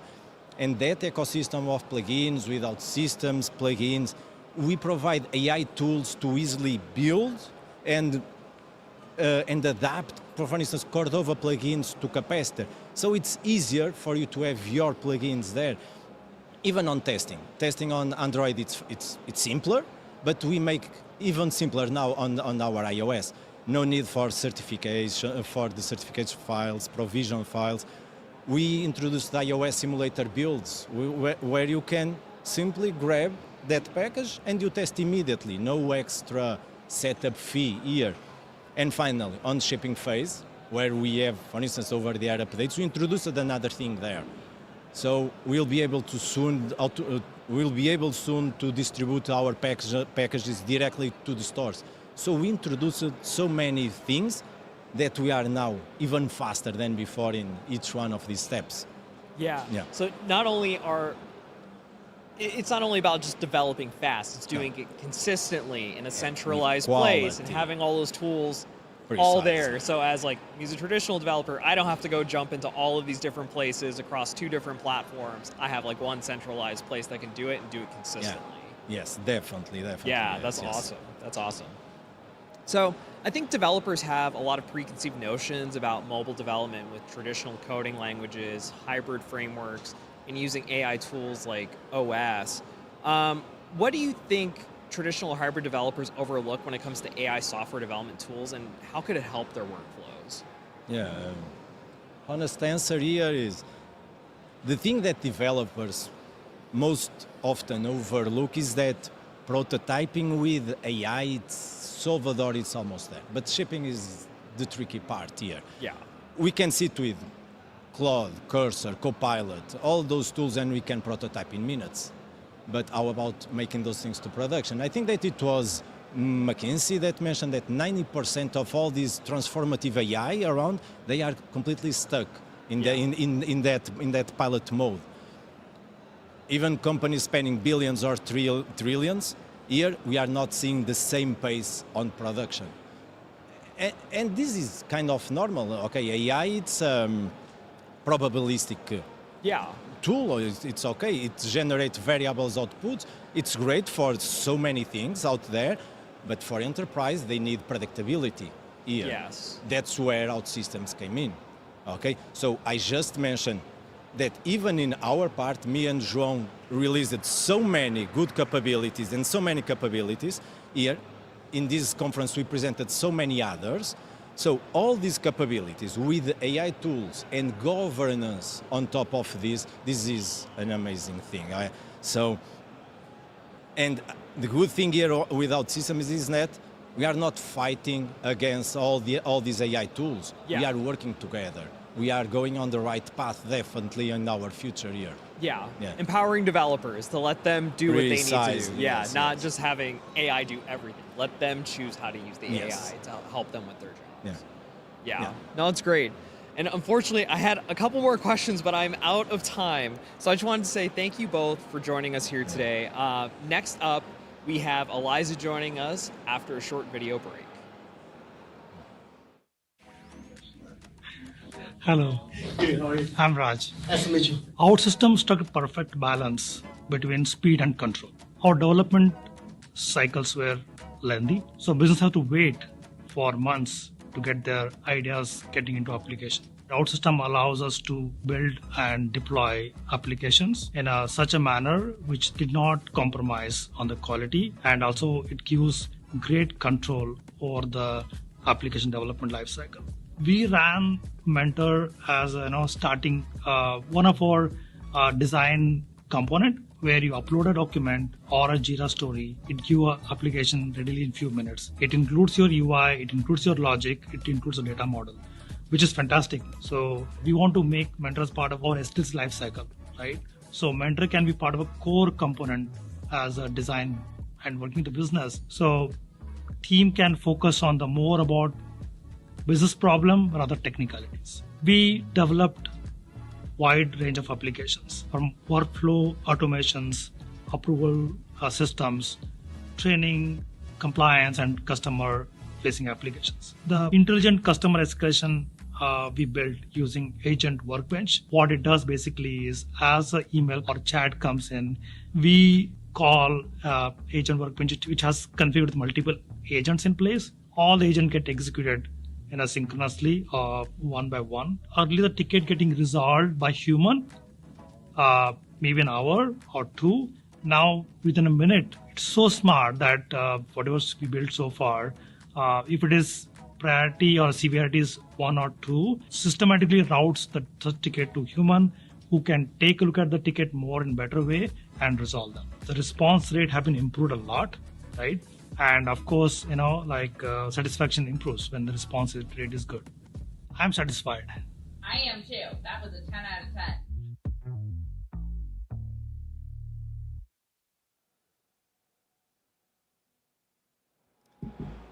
All right. Welcome back. I have with me now William, OutSystems Technical Manager at Garanti BBVA. I did not check on the pronunciation of that, so he'll correct me in a second. And Everett, our OutSystems Specialist at Cool Profs. Welcome to the show. Thank you. Did I nail it? Was I okay? It's awesome. Okay. It's awesome. Nailed it. So I just want to say for the folks at home, if you're enjoying the interstitial videos, with the little Neo that comes in and says, "We'll be right back." That was all Logan. He animated that himself. So Shout out to Logan. Okay, so William, could you tell us a little bit about your work with OutSystems? Yes, of course. So I started all the way back then in 2012 with OutSystems, mainly as a developer. I did not start with OutSystems. Maybe we're going to touch on that later. So since then, I've been working as a developer, technical lead, architect, and now I'm also an OutSystems MVP for the past few years. Also contributing a lot with blogs, articles, sharing knowledge. I believe that's a big part of who I am. So sharing knowledge, I think we all can grow together. So that's a bit of what I have been doing with OutSystems. Amazing. Same to you? Well, a little bit earlier. So I started with OutSystems 2009. So I'm also, as William, I also started as a developer. From there, you became a tech lead. As a tech lead, you became an architect. As an architect, you're getting more on the business side. Also doing some business analyst work. Been an MVP since 2010. So when OutSystems also first started with the MVP program, and in that side, have been always active on the community. And last years, less, but that's more because the work's getting busier. So amazing. I love that. So let's dive into your backgrounds a bit. I'd love to kind of focus this chat on career paths, because I'm sure we have lots of folks at home early in their career, looking to grow. But yeah, William, you started in traditional language, spent some time with low code, and now focus entirely on OutSystems, correct? Yes. So what was that journey like? Oh, it was a journey. So basically, I didn't choose OutSystems back then. It was chosen by me. So I was working in a company as a .NET developer, and they decided, hey, we need something to get a bit more pace into the market. So OutSystems was the tool that they chosen for that. So, and I was the kind of developer that was a bit skeptical on low code. The term low code didn't even exist back then. So we were all, okay, what's going to happen? It was the same as we are seeing now with AI, I believe. Yes. That we don't know what's happening. It does look like something is changing. So that was amazing. Something that I really thought that wouldn't be that hard was the changing of mindset, which by every new era, basically, we have to change mindset. So that was the trickiest part for me. So juniors right now, I do feel your pain. So I think they are also in a tough position right now. But I do see a bit of what's happening right now, what happened with me back then between traditional towards low code. I think this is where I was also mostly enjoying my journey in trying to get this gap closed. So it was nice. Good and different. Yeah, it's funny. Taka, a former colleague at OutSystems, who I've mentioned on probably almost every Decoded episode, he used to be on the DevRel team with me. When he talked about low code, he would always say, oh, it just makes everything faster. You still need to be a professional developer to use it. And now we're talking about AI, and it's basically the same talk track, right? It's cool. Everett, you've been an architect, scrum master, product owner, tester, and of course, an OutSystems developer. That's a real variety of roles. Take us through the highlights. yeah, so for me, it's more a natural thing that goes. And I always liked being in the widening of things, not getting much into depth. But I always call myself a not technical person, but I can't come away with that anymore. So when you just start, what I just told also, you are the developer, you became the tech lead. From the tech lead, you do the architecture. From there, you are getting in a scrum team with multiple persons. So when people are getting away, you take over the roles. I became a business analyst. From being a business analyst, you're more with the product owner. When the product owner left, so then you became a product owner. So it's more a natural thing, and from there, and then sometimes in getting hired to another customer, I start all over again. So it's for me, it's more a natural thing, and I also like that it's possible, because knowing. Sometimes there's being said that knowing more of the technical capabilities makes it different as a product owner or a tester or things like that. I think it helps understand things better with what to do, or it helped me a lot as being a product owner with realizing with which items can be done quickly, so the quick wins, because you know how much effort it is. Yeah. So that really helps in that part. That's That's awesome. I just want to say, I love your neck tattoo. That's great. Yeah. Show it to the camera a little bit. Yeah, thank you. Wonderful. So we're going to talk about background a little bit more. What sort of background is best to become a great OutSystems developer? I'll throw that to William first. I think I know what you're going to say, which is what OutSystems has been saying for years, but go ahead. Yes, so I think with OutSystems, you do have a lot of accelerators and things that facilitates your daily basis. But the attention to foundation, to basic, is very important still. Because you're going to grow, your factory is going to grow. At some point, you're going to need those foundations that OutSystems was covering for you on your behalf. So I think this is the main thing that for me is a must for a developer, which is to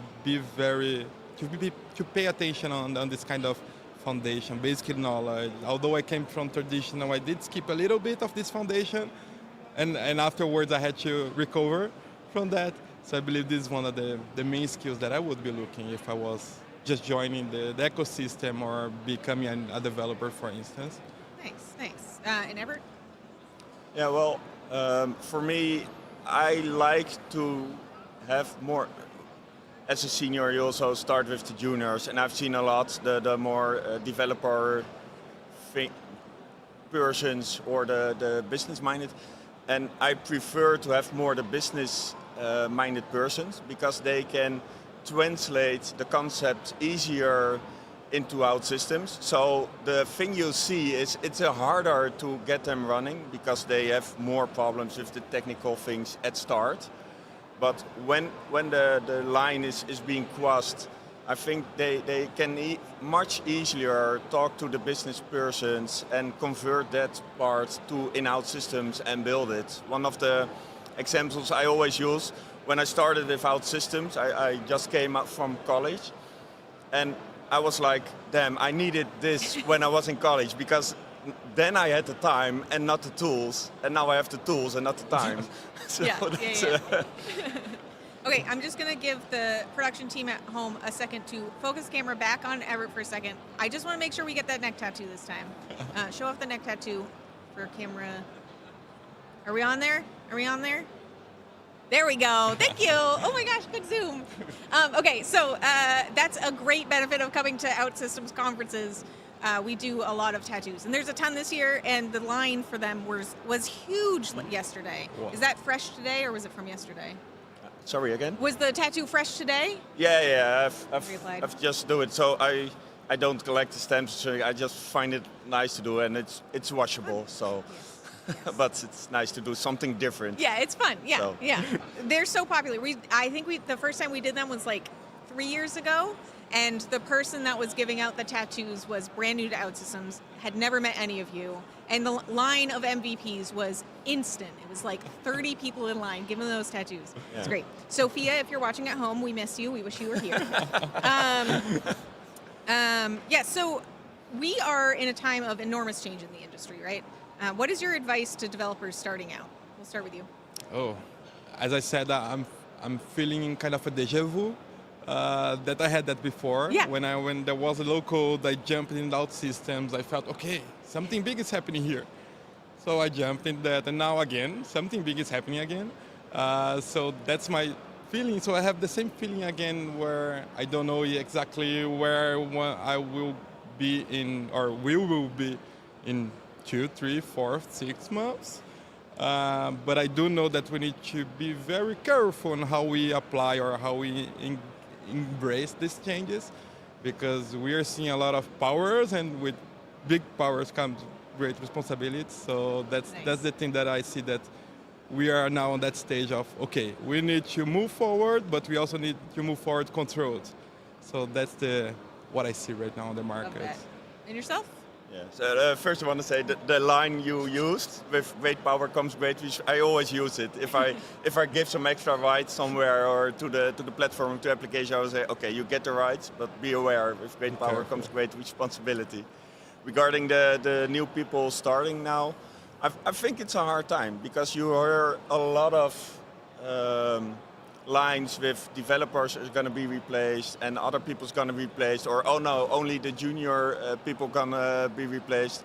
And I was also at the session from Vera this morning, where she was talking about Portuguese teachers. We're getting, there are enough, so you don't need to go to school, and now there is a shortage. I think that's also going to be a thing with developers. If we don't keep learning the stuff we know to other people, who is going to do the work when we want to retire? Absolutely. Yeah, I love that. We were talking about junior developers backstage and how customers of OutSystems want the best talent, usually from the MVP community, but those junior developers need to be trained and supported and grow in their careers. Yeah, absolutely.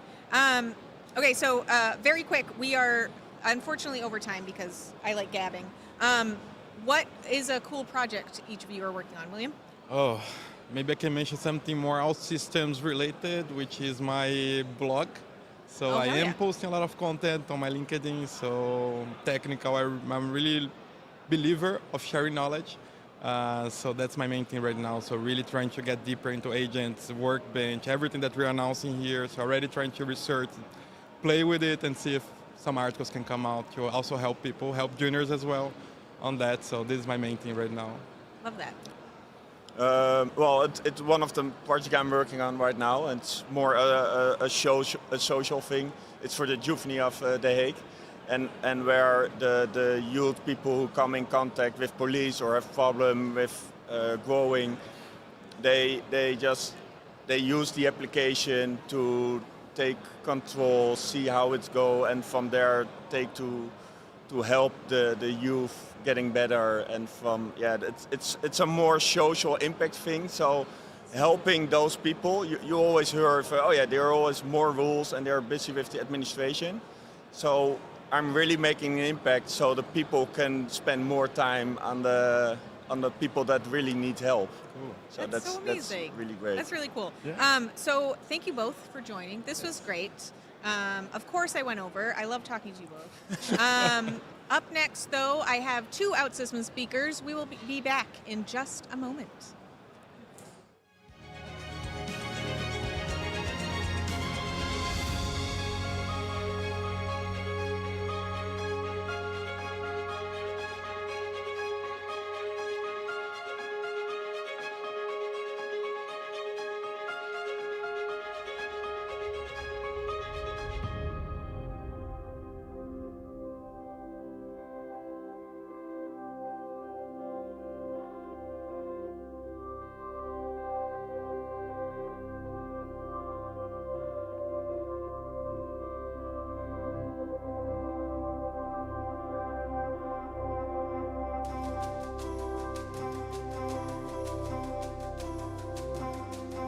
Joining me now are 2 OutSystemers and conference speakers who took a bit of a humorous approach to answering me when I asked what title I should use to introduce them. Please welcome Andreia, a Final Fantasy enthusiast who managed to get a 10-year job at OutSystems, and Jeremy, random guy we pulled off from the event floor. Unfortunately, we're going to need to know your actual roles at OutSystems. Jeremy, what do you do? So I am a manager with a technical success team for the Americas. The team helps technical adoption with customers, best practices, and really great interactions. We get to see really neat things that people are building. And Hernani? So I lead the team that has all the developers and the tech leads that deliver projects to our customers. I'm from the professional services, by the way. And very nice to meet you, and thank you for the invite. You as well. I work with Jeremy a lot, but I don't get much time with you, Hernani. Jeremy, you're based in the U.S. Where are you based? I'm based off Portugal. Okay, Porto. Yeah. Our junior team in Porto that's in competition with Lisbon for the most OutSystemers, eh? Okay, so tell us a bit about your talk from yesterday, building reliable apps with Mentor. Whoever wants to start can start. I can start. Okay, yeah, great. I can start. So yesterday, Jeremy and I'm going to digress a little bit to say something.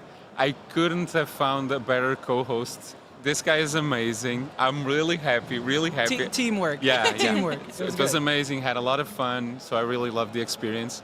But yesterday was all about the current industry and the challenge that everyone is facing of having to deliver very fast, having to have speed, but struggling a little bit with the concept of controlling quality, controlling the deliveries, right? And we have a solution for that. OutSystems has a neat solution for that, which is agentic development with Mentor.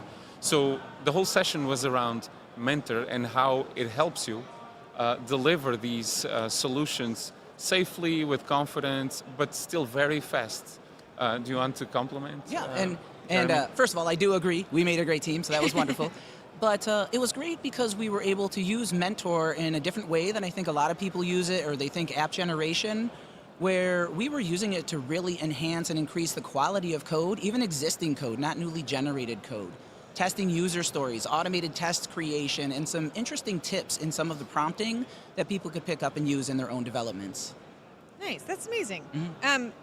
So how is the role of the developer changing with the use of natural language? They're not so much putting in semicolons anymore. What are they doing now? Well, you don't mind if I have? Okay. Okay. So, well, I would say it's the role of the developer. You still need the same mindset. It's a problem-solving mindset. It's a systems mindset. You also need exceptionally clear communication. Learning how to code still helps with those things because it's learning clear communication in a different language. Well, prompting is just clear communication in a language that the LLMs are going to understand. So I think you need a lot of the same tooling, but I'm no longer necessary to have syntax. The syntax isn't there anymore, but the same mindset is still required. Yeah, I agree. Fundamentally, I agree. I think there's a lot of uncertainty. I have two things that are certain. The first one is that it's going to evolve. It's going to be different. The second one is it's definitely going to be AI assisted. Okay, so AI is going to play a huge role. I'm not sure about code reviews, the typical responsibilities of a developer or a tech lead. Not sure about that. I think we're going to be looking more at outcomes. We're going to be looking more at evals. But I completely agree with Jeremy. We need to stick the problem framing mindset. We need to have those skills. But other than that, I don't want to say something that could put me in trouble in the future. So let's leave it at this. Nice, I love that. So technical debt is an enormous concern with AI-assisted software development. What is unique in OutSystems' solution for that issue? We have a lot. We have a lot of stuff. We have a lot. So, without talking about Mentor, which was the main focus of our session, the platform out of the box already has so many things. We have been doing this for 25 years already. So there's a lot of governance, a lot of quality concerns. Our developers, our technical people are always behind the wheel, even without the AI being there to assist us. With AI, Mentor does a lot for us, but what we do know is the code that is generated is already error-free. We also have tools like that have been part of the platform for so long, like TrueChange, which help us live detect if we've done something wrong, even if manually. And code quality, for example, our the tool that helps us with technical debt has been around for a long time already, right? And that's one of the things that developers depend on and the technical teams depend on to make sure that everything they deliver is spot on. Well, and to add on top of that, I think we have an interesting way that we work, and a lot of times when you're using an agent to generate code, it's actually generating all the code for you, and that code may be different next time, or it might be that a different developer tries to handle the similar problem and gets a different response there. And in OutSystems, I think it's great because the model, the agent, isn't generating the code. We're generating the flow, and then the code that's generated is based off 25 years of experience of OutSystems generating code. So that code, you know, is free of technical debt, has been well vetted and tested through all this time in enterprise platform and application development. So yeah, selfishly, I love all of these features because they make me go to conferences around the U.S. With the OutSystems table, and then people come up and they're like, "What's OutSystems?" And I say, "Do you deal with technical debt?" OutSystems is amazing for solving those issues. Okay, so I just want to say for our audience at home, if you've noticed what's going on in the background, the conference is closing the expo hall as of 35 minutes ago. People are very slow to leave, so it's going to get much less crowded and less noisy for the guests and I, which is great. But very cruelly, Logan and I have put our foot down and said they can't break down any of the booths. So if you see anyone sort of glaring at us in the background, that's why. As a sort of last couple questions here, Ernani, have your team built any cool solutions for customers? Oh, that's a long answer. And funny enough, I'm not going to give you a straight answer also. But perfect. So, as I told you, my team has the tech leads and the developers. We do a lot of technical work, but the outcome is always related with business. So we're customer-centric, right? And the funny thing about professional services, and we're both part of professional services, is that even when you're delivering an expert service by yourself, you're never alone. So you have a huge network of people that sit in the background and are ready to jump in to help you. So developers and tech leads work with engagement managers, with experience experts, with technical experts, with research and innovation, technical success managers. There's a huge team behind them. And we are in we're dozens, just my team, we're dozens. We are in several customers, tons of apps being built, healthcare, field services. There's a lot going on. So I don't want to be unfair and highlight just one. All I want to say is that we work as a team. Yes, we've been delivering very cool stuff with Mentor, delivering agents within the customer software, existing software, new software, a lot of cool stuff. If anyone wants to reach out to know more, just feel free, okay? That's as straight as answer I could have given you. Okay? And Jeremy, have you supported any customers doing anything cool? Yeah, so I'm going to give two answers here. Okay, cool. So the first one, when we talk about cool code, or cool projects, I'm not sure if people are going to agree with how I feel about this, but software is difficult to make. So if we get software out the door and it works and it solves our business problem and it brings value, that to me is cool. I'm not talking about interfaces or rotating, right? Yeah. We handled the task, we got it done, and we're providing value. So that's great. A project that's happened recently from someone on my team, I'm not allowed to say names, I don't believe. So we'll go with, there was a large insurance company wasn't able to process all of their claims every month. Using manpower, they weren't even close. I think they were at 12 or 13% of the claims that came through.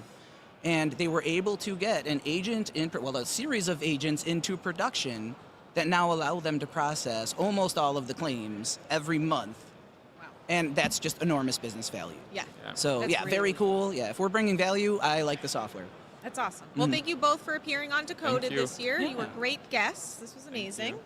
I will let you get back to playing Final Fantasy and now wandering an empty expo hall floor. How pleasant. Yeah. We're going to plan our next presentation. Yes. Oh, perfect. Yeah. Up next, I have Faraz, champion and CEO of iTrack.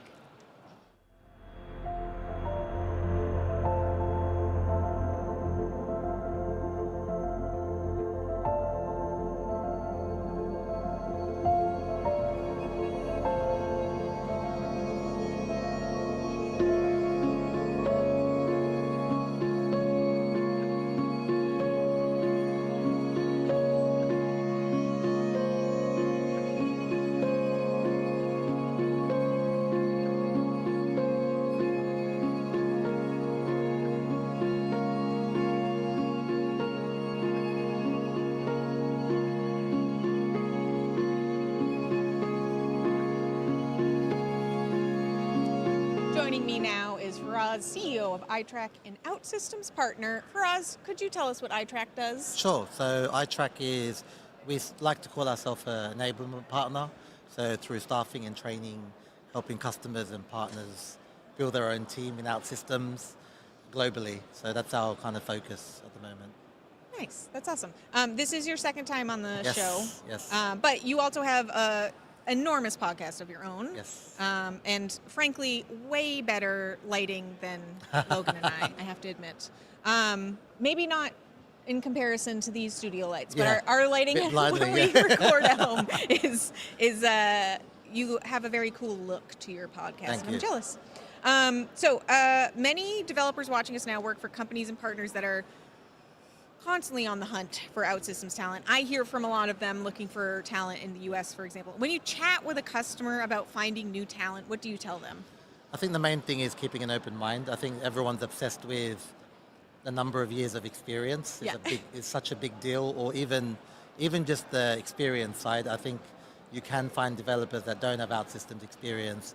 With the right training, they can be really successful. So we try to educate them on the job spec with the 5 years, 8 years, try and move on from that and just focus on finding the right people for the business, and then the training, and that can come after. Nice. Yeah, I love that. Because I'm on the DevRel team in the US, I'm often fielding these questions, and we say something very similar and then hand them off to you. Yes, appreciate that. So you recently spun up a very cool agentic AI training program. How's that going? Yeah, we started it at the beginning of this year. We did a pilot. It's gone really well. We're actually currently speaking with your team to train the OutSystems team globally. So once that's over, the plan is to then release it to the community in hopefully September, after everyone's back from the holiday period. We're going to release it out to the community. The main reason behind it was obviously the platform is putting so many features in agentic AI. We wanted to do something that also teaches people everything outside of the platform that you need to understand in agentic AI. And then that way you'll be able to hopefully get the most out of the platform because you understand it as a whole. Yeah, it's a big change to the industry. Big change. Yeah. A really fast change. So the training's even forever changing because so much is happening. Yeah, absolutely. You work with a lot of developers who are hands-on with OutSystems for the first time. What advice would you give a developer doing that? I think not to rush. I think a lot of them will do a quick boot camp, get the certification, and think they're ready to go. But I think there's a lot more to it. There's a lot of kind of learning that you need to do outside of that. But also try and attend events and network and meet, I think, the existing community, because you can learn, like conferences, even the user groups, I think are really more kind of close-knit. You can learn from experienced people, which I think can help them get forward. But also even just, I believe in creating an online presence, and kind of, if someone looks at your LinkedIn, it's not just bland, and there's a bit more to it. So we try, and especially with the younger generation and social media, they can use that to their advantage. But definitely just not rushing and thinking, okay, I'll do a certification and now I'm ready to be a developer. I think there's a lot more to it. Yeah, there's a lot of our MVPs have blogs that they write, build your network that way, and eventually write your own. Yeah. And get contacted by so many recruiters, Yes. right? Yeah. Okay, so let's go a bit further into the OutSystems sort of career progression. Yeah. You've helped match lots of senior OutSystems developers and architects who are very in demand to companies looking for experienced leadership for development teams. What advice do you give the senior developers you work with? I think with seniors, especially with AI, no one's really going to be a senior for a long time. There's a lot to learn to stay as a senior. But also I think most advice I give these days is work on your soft skills. The soft skills is becoming more and more important, where the traditional type of developer, it still works, but I think to progress in your career and be very valuable to a customer or a partner, if you work on your soft skills, it can really help you progress even more within whatever organization you're working in. Absolutely. Yeah. We had a lot of exciting announcements yesterday. Yes. Product releases, partnerships. I hope you all watched the live stream. Again, if you haven't, get in there. What message are you bringing back to your team at iTrack about the future of the company? I think obviously it was all exciting. I was lucky enough to see it on the Monday at the Partner Summit. Oh, sure. But I literally took pictures of every screen, sent it back to the team saying, look, make sure our training includes all this. Everyone we train needs to be having the up-to-date material. It's obviously exciting, to kind of see how the platform's evolving, and we want to kind of make sure we're with it, moving with it. So when we train people, when developers come to us to be skilled, we're giving them everything kind of up to date. So we're really excited about it. Obviously, it's also what's going to happen next because it's changing, but we're trying to keep up with it. And I think from seeing, even not just our team, but seeing people around the conference, they're quite happy with what's been announced. It's like, so the conference last year in Lisbon, the energy was so high. People were almost manic. Yeah. And I was like, I don't know how we're going to match that next year. And it's incredible this year. I can't believe it. So every year it gets better and better, which is you got to keep up with it. Yeah, you got to try. Yeah. But I do want to apologize on behalf of OutSystems for giving your team so many releases. That's fine. I'm passing it on. Oh, perfect. All right. Sorry for the iTrack team at home. All right. If anyone wants to see more of your thoughts and work, where should they head? Most of it is on LinkedIn, on my profile. Right. We try to kind of share. Obviously, I've got the podcast that I do, and having interviewed over 150 people, learned a lot along the way. So whatever I feel that is useful to share with the community, I do through the podcast itself or extra content. So that's probably the main way, or reach out to me, or directly, or look up Faraz Khan on LinkedIn. Yes, easy to find. He again has a great background in his headshot as well. Thank you. So thanks for being here, Faraz. Thank you, appreciate it. Up next, we'll have a quick video with hopefully a familiar face. If you watched yesterday's live stream, then I'm going to go make Logan take over so I can grab one of the non-alcoholic beers from the Heineken booth before they close. Roll camera. One clap ready for the face. Beautiful. Our whole goal with Pokemon Day is to bring people into our stores and participate. Whether that's a player, a parent, somebody returning to us after years of not being involved with Pokemon, we want to be able to welcome them and make it easy for them to come back. The marketing team had developed a page for the website, which had a list of the 2,400 participating stores. A long list of stores on a website just wouldn't have been a great experience for our fans. So in order to create a better fan experience for our customers, a quick pivot was necessary. We realized that we could repurpose something that we were already building and use that as a special event locator for Pokemon Day in 2025. Volantic got involved in this project because we were already working on a mobile application, and it had an event locator built into it. And when this opportunity came up, we realized that we could quickly pivot, reuse that foundational set of technology, and build the special event locator for Pokemon Day. We had the opportunity to take that code that we had already built for that and a mostly finished user interface that we were using for tablets and readapt that into something that we could take and put into a news article on Pokemon.com, really expanding the usefulness of that tool. By using OutSystems, we were able to prepare for that and get something that we had already been building for Play Pokemon Access and get that out to our fans. One of the interesting factors of this is we don't know how many fans are going to show up to a particular site. The scalability was critical because we knew there was going to be an amazing amount of hits in a very, very short period of time on this one piece of functionality. So we rallied with OutSystems. We did a lot of stress testing in a very short period of time to validate that we could meet that fairly unique non-functional requirement. The OutSystems platform is incredibly versatile and allowed us to embed a part of this app inside of a Pokemon.com news article page, which already had our advanced bot protection and other security settings. The ability to reuse components allowed us to really move quickly with this project and give ourselves as much time as possible to test and integrate. The special events locator really made Pokemon Day a success. We've reached more players for this year's Pokemon Day than we ever have before. We've heard from our players and our Play Pokemon stores that these not only were some of the largest events they had been to at their Play Pokemon stores, but they had some of the most fun that they've had in years at these events. The real advantage is we've built this with expansion in mind, and we've been adding features every time we bring the special event locator back out. Of course, we certainly had the benefits of providing a really great user experience, but we're also starting to build these foundational elements here that's going to give us the ability to deliver even better things in the future. We now have a platform that's proven to go from experimentation to proof of concept to production ready in a really short amount of time. And it's having our tech teams rethink how we do things. It's having our business teams rethink what's possible in the time that we have for completing our projects. And it's really going to be a way for us to elevate the kind of stuff that we do over the next few years. I'm done. All right, let's cut then. Take that microphone off you.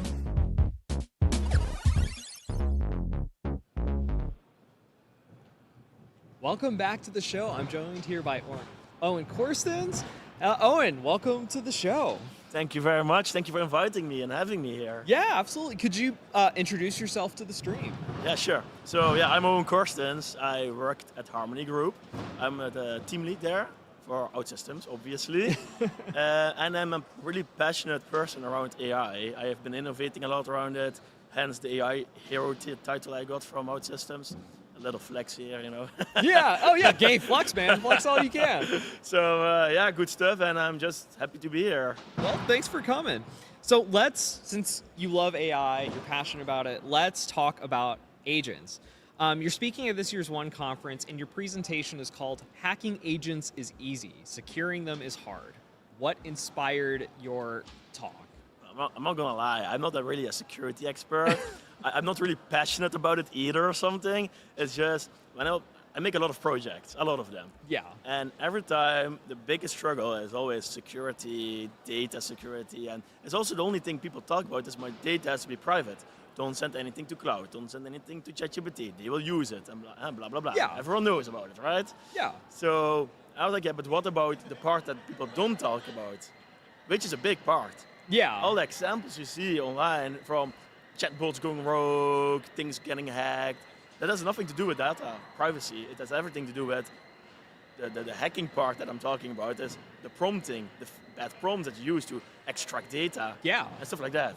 So I was like, yeah, let's talk about that. Let's raise awareness around this topic. Yeah. Well, I feel like in really any topic involving security, but specifically agents, everybody says security is important, but nobody actually shows you how to secure things, right? It's all very superfluous. You don't really get a good information of okay, what do I need to do to make it secure? What are things that I should consider? But let's continue. So agents are so new that it's a challenge to figure out all the attack vectors, right, that can impact agents. What is your thought process when it comes to securing those agents, and what are some of the key considerations developers should think about when securing their own agents? Well, I always research whatever I'm doing. You want to have a good foundation before you make statements and stuff like that. So I think there are 3 layers that you have to consider. Yeah.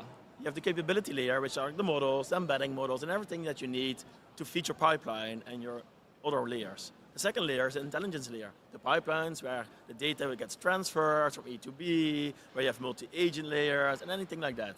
And then if your experience layer, where you have the end-user applications where people type, right? They give the prompt in, they get something back, and they're happy. Every layer is its own attack vectors, I guess, if you want to call it like that, right? Yeah. And the model, they have exploits. They're not perfect, right? Yeah. You can deceive a model. And then you have your pipeline, you can attack it in different ways by implementing an API with an API key that you stole somewhere and just put in something into the pipeline.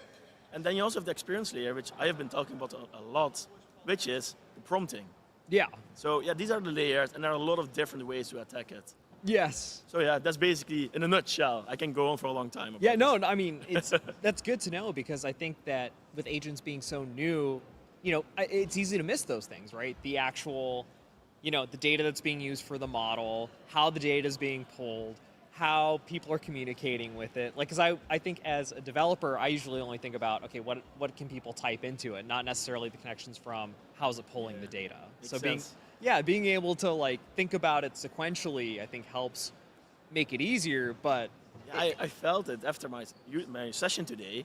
Yeah. Everyone came to me, and a lot of people came to me, Owen, wow, I didn't even know that my model that we are using right now can be abused like this. Yes. I didn't know I can ask it to make a bomb. Yeah. And now I know how, which is obviously not a good thing. So educational purposes only. Yes. So yeah, it's pretty cool stuff actually. Yeah. So when it comes to security, I always feel like knowledge sharing is the key, right? And obviously you're sharing your knowledge on security with us. And it still feels like the Wild West when it comes to agents. Are there any resources that helped you figure out how to further secure your agents that you could share to benefit the OutSystems community? Yeah, for sure. Like I said, I always do research, and I start with the start. You start looking for documents, papers, usually academical papers, because they have already good foundation on their statements. Yeah. So that's what I did first. Read through some documents. Then you also have OutSystems, who also gives you some tools like the guardrails. And the thing I think is most important one when you do this type of work, looking into it, make sure you understand your use case, so you know which attack vectors you want to protect. If you have a chatbot that is out and open, make sure that the prompts that are going in are being segregated and being validated. Yes. So this all depends on what you want to achieve. Yeah. So maybe this is kind of a question from the perspective of somebody who might be new to development or maybe new to security. What was the greatest piece of advice that helped reinforce your expertise with agent security? I know you said you weren't a security expert, but like you have a lot of knowledge maybe compared to somebody who's like new to the field or even like, an intermediate to senior developer. Yeah, I'm not sure. Like, I think as a junior, you can already do everything I did. Mm-hmm. Like, it's really, how do you say it in English? You can really easily approach this kind of things. Yeah. Just use ChatGPT, ask him, give me 5 documents that I can use, and you start from there. And just, I'm not sure. Like, there's so many ways to do it, and it's really easy. Yeah. And you can come to me, obviously. I have some articles ready, and on LinkedIn you can find them. Good stuff, good reading materials. Yeah. Oh, for sure, for sure. So, what are some simple things that developers overlook when it comes to securing agents, and what do you wish developers would focus on more when it comes to agent security? Oh, that's a good question. I guess it kind of goes hand in hand with what I've already been saying is you've got to think about your use case, right? Yeah. And people tend to focus on, the data protection, right? Yes. That's in healthcare, but also in finance. That's the main focus point. So all the energy goes into, I have to anonymize it and stuff like that. But don't forget about how people can abuse the model behind it, which is not your responsibility, you think, until someone abuses it. And your name gets into the open with the bad prompt, bad response, and like McDonald's recently. Yeah. It happens, and you can blame OpenAI if you want to, for example, but they are not going to help you with it. It's not their problem, right? They're not the ones who are responsible for like the regulations and guidelines. So they have a tool, and even while you don't want to look into it, it's still your responsibility. Yeah. And that's, I think, the most important thing that is being overlooked. Yeah. No, it's good to know. Very good to know. I know that we've talked about a lot of other technologies, I think just through LinkedIn, not necessarily in person, but I've referenced your work before in some AR, VR tech. Are there any other interesting technologies that you're currently working with in ODC that you're willing to share? Well, I have a lot of projects. And by the way, your work is pretty cool. Oh, thanks. I also referenced your work during my user group. Oh, perfect. Because you made this 3D modeling. It was really cool with the Neo. I even stole it. Oh, no, steal it. Please steal it. I used it myself. So, other project I think a really interesting one, but it's not really AI related, is that I've been building a private forge. So you have the public forge. This is probably against OutSystems policies, but customers want a private forge as well. So I built one with the new CD or whatever pipelines. Yeah, CI/CD pipeline. Wow, it didn't come out of my head anymore. But the new APIs, I built I say I, that's a lie. Actually, my colleague did the most work. But still, on us work. We worked on that project. It's really cool. So anyone interested can always come. A little bit of advertisement here. And another project I shared yesterday on the main stage was I have a research lab. And every possible AI feature that you can think of, I built it. And it's in the project, and I shared it, and it's open source. So take a look, see if you see something interesting, and come and find me. That's awesome. So, let me see. You know what? I think we're at time, unfortunately, so I can't ask you my last question. Oh, no. But are there any other projects that you want, we kind of talked about this, that you would want to share with the community? Well, the one from yesterday, I think we have to think about outside the box. Yeah. OutSystems elevating towards an AI governance platform. Obviously, they all also promote it like that. I think we need to make it happen that you can create anything anywhere and just connect it with AI and OutSystems. And that's what I tried with my project that I shared with the QR code yesterday. Yeah. Just download it, try it out, and see what you can break, what you can make. And that's where it all begins, right? Yeah. Ideas come from these things. Just try it out. Yeah. No, that's well, that is awesome. Oh, and I mean, is there anything else that you want to talk about before you? I can talk about a lot of things. Oh, okay. Okay. But no, I think this is. I just want to compliment the setting. It's really cool. I like it. It's a really nice thing to do. Yeah, no, you know, I like being able to have guests here on the live stream, and obviously, like, I feel like we're elevating things every single year that we do this. And this it's getting bigger, and more awesome, and yeah, it's cool. Yeah. But anyways, it was great having you here. Thank you you. so much for joining us. Up next are two former champions, now MVPs and conference speakers. Just give us a moment to get them seated.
Hello, welcome back.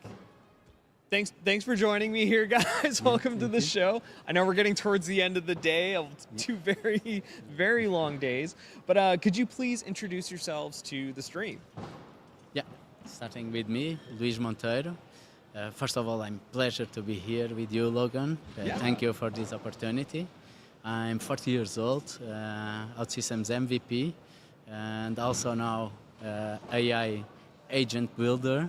All right. But a field researcher, so wanted to know more about agents. I working with already with OutSystems for 12 years, so quite crazy path. Even today I saw the guy who interviewed me here, so we are like a family. And because this is like a family, I also work a lot with Jose. So we are both MVPs working in the same company and for already 8 years.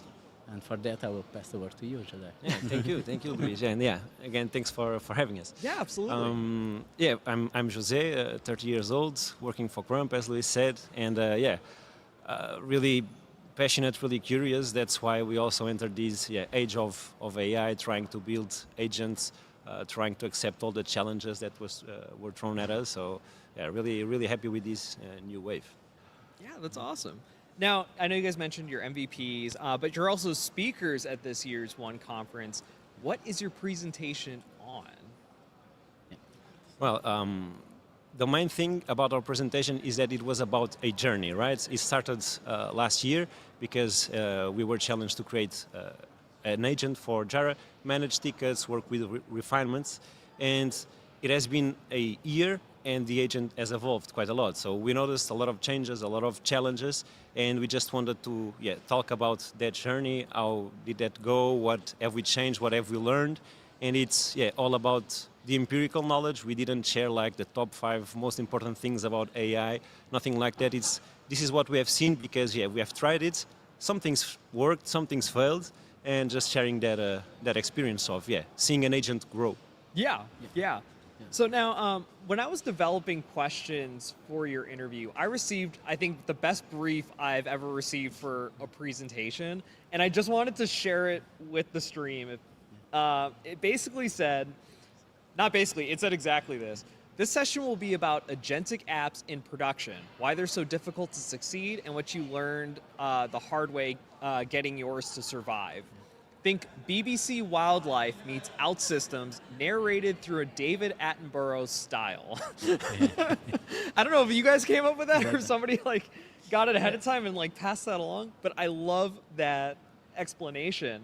But I wanted to ask you, if your agentic app journey was a BBC Wildlife documentary, what would be the apex predator, i.e. the development challenge, that stalked you throughout your project? No, first of all, I'll promise that I will not whisper like David Attenborough. But we wanted to pay the respect for a person like David Attenborough that he spent his own life observing the wildlife and how they... And actually, I should say extra points if you can do this, do it exactly. as narrated as David Attenborough. Yeah, but we wanted to learn with him because he did not control the nature. He tried to observe and understand. And then we noticed this for us with AI. And we said, we are not experts of AI. No one is expert right now because everyone is exploring and exploring. So this feels like wildlife.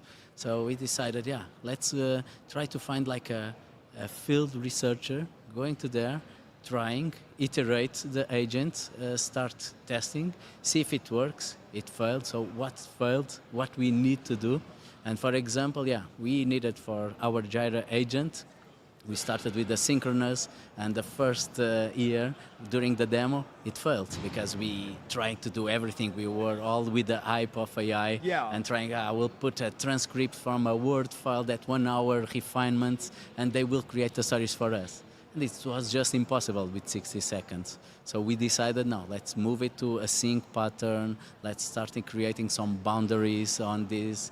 These agents are unpredictable because all the other apps, and we can become experts because, we are now learning about architecture, learning about software development, but it's all deterministic. When we move to AI, there is now a new component that is unreliable, and then we don't know what is going on. And that part is the wildlife. Gotcha. Yeah, exactly. So how did that challenge kind of permeate through your project, and what were the ways that you mitigated it? Yeah, I think as Luis said, indeed we, in the beginning, went for the hype, so we throw everything to the agent and expect it to work.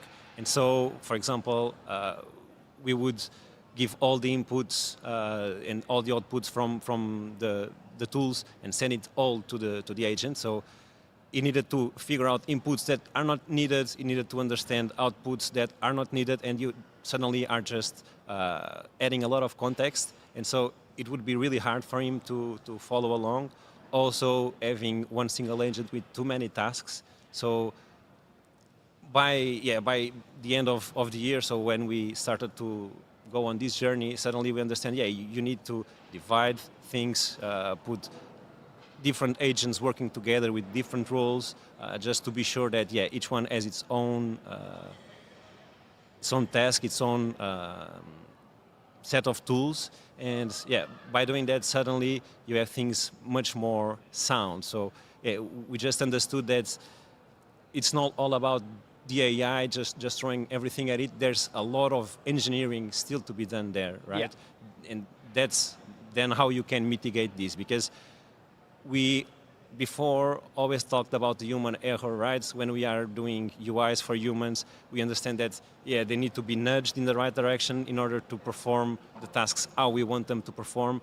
And for agents, it's a bit the same thing. They are more organic in that way. So we need to prepare for the error state as well, because it probably will hallucinate, and you just need to be prepared for that. So having some strategies for that helps. And so one thing I want to ask you is, what was one thing that surprised you the most about getting an agentic app into production that you didn't expect?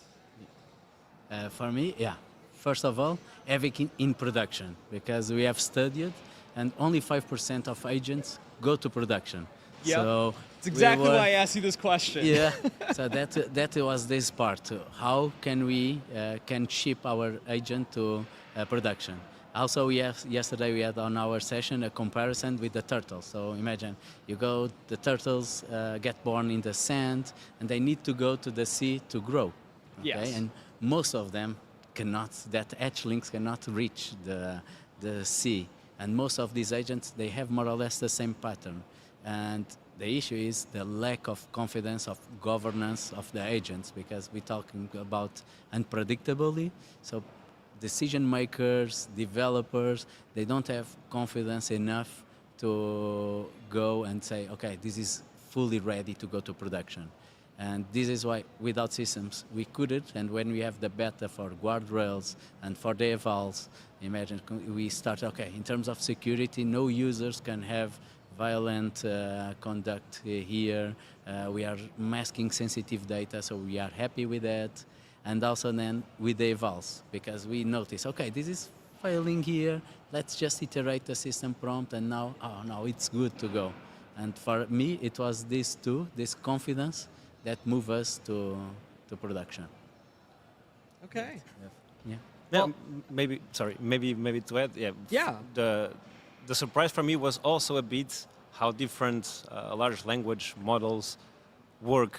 Like you just change a model and suddenly the response type is completely different. The way the agent goes about doing its own task also changes a lot. So I think there's also a lot to learn there. And then the usefulness of having those evaluations, that means that you can also just test the new model and then have the confidence to move to production. But that's personality change when you just change the model. It's also really fascinating to me.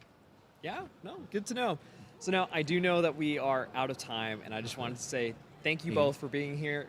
Thanks for joining me and talking about the apps and getting them in production. It is Eliza's last turn as host, so we'll have a quick video, and she'll be sitting down with former MVP, now OutSystems team member, Craig.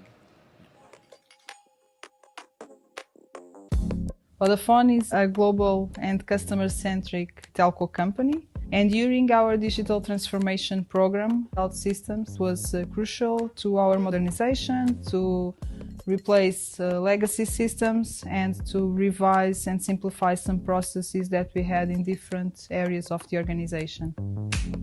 We have developed mobile and web applications for different areas, such as legal, marketing, HR, customer operations, and network operations. We also built a front office and a back office to support all the management of the door-to-door sales force. We implemented using the multi-tenant component from OutSystems, and now we have this sales force spread among other commercial areas that could benefit about that reusable components like AI Mentor or Agent Workbench that support our low-code engineering to deliver faster, with less errors, with less technical debt, and with more security, reliability. So with this application, we have an end-to-end point of contact for the sellers to do the entire sales subscription, and also having the management with real-time dashboards and KPIs that can help them to make the right decisions at the right time with those insights.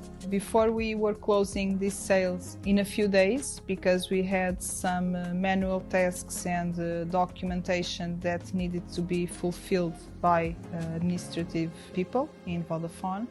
And now we are fully digital on this process, so we can start a sale and then the sale also with digital signature and the contract in the customer email in around 5 minutes. Nowadays we have OutSystems Center of Excellence running with the core skills and competencies that help us to support several areas, not only from the business, but working together with security, with privacy, with fraud, with core systems, and a lot of stakeholders that support us on the decision making, and to have our applications reliable and delivering the right value that we need for our customers.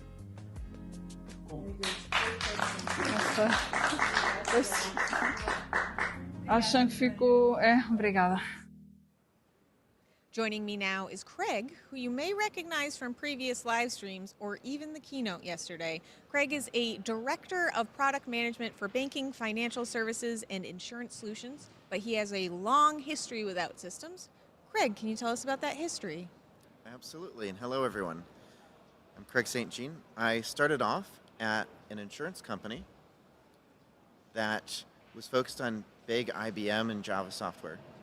We were trying to find faster ways of doing things and ultimately came across OutSystems, which led me to championing OutSystems and then also becoming an MVP when I started trying to push for better training across the community back in 2017 or 2018. And at that point, I decided I really wanted to turn my career into an OutSystems focus, and I joined up with a partner who then went through an acquisition, and then I went to another partner, and but now, after all those years, I am now with OutSystems. I joined us about 6 months ago, and I'm focused on our agentic industry solutions for banking and insurance. We just, in the keynote yesterday, showed a demo of our first solution. Very exciting.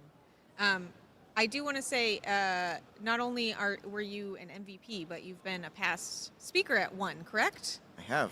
And had a few of them. Despite now working for the company, they're still making you speak.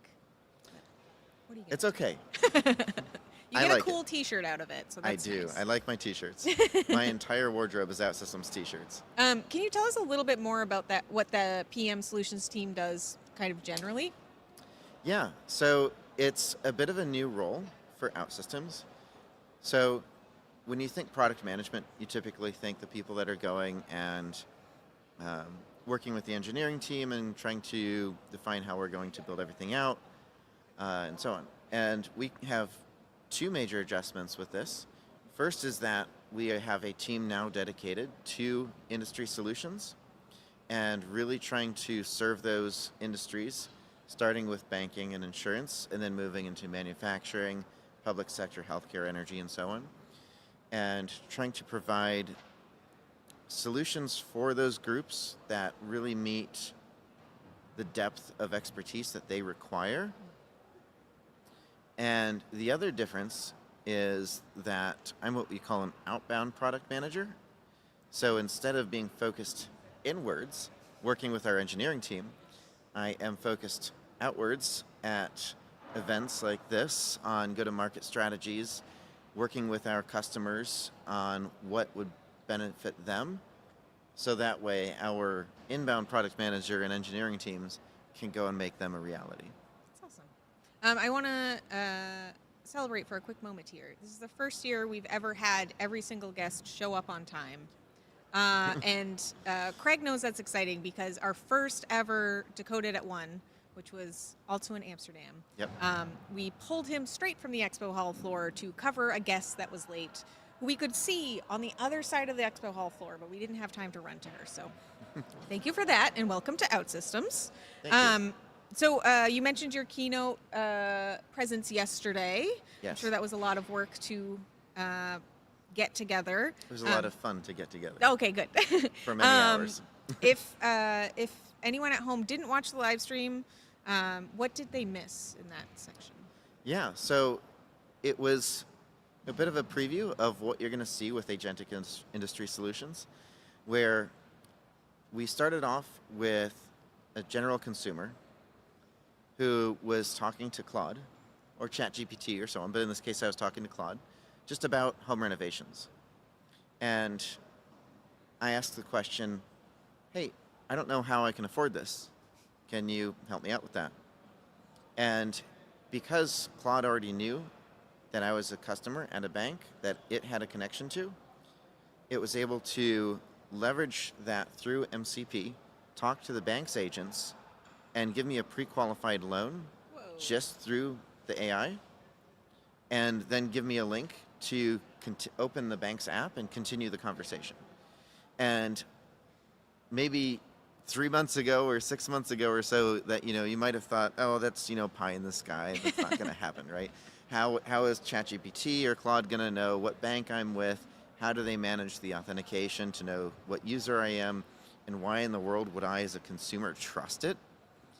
But it's really starting to go that way across the industry, where I think 2 weeks ago, ChatGPT just announced full integration for banks for this exact type of scenario.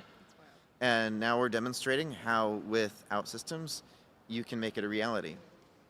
And yeah, we take you in, you go into your bank app, and it's a full handoff. The agents that were answering Claude are the ones answering me in the app, taking me through a workflow, allowing me to finish submitting information, but because it's agentic, it knows what I've already given it and is able to guide me along that process without having me reproduce things that I've already given it. And it's also able to easily identify when I try to upload a document, hey, that's not the right document, you need to give me this thing. So that way we don't have invalid documents making it into a bank workflow.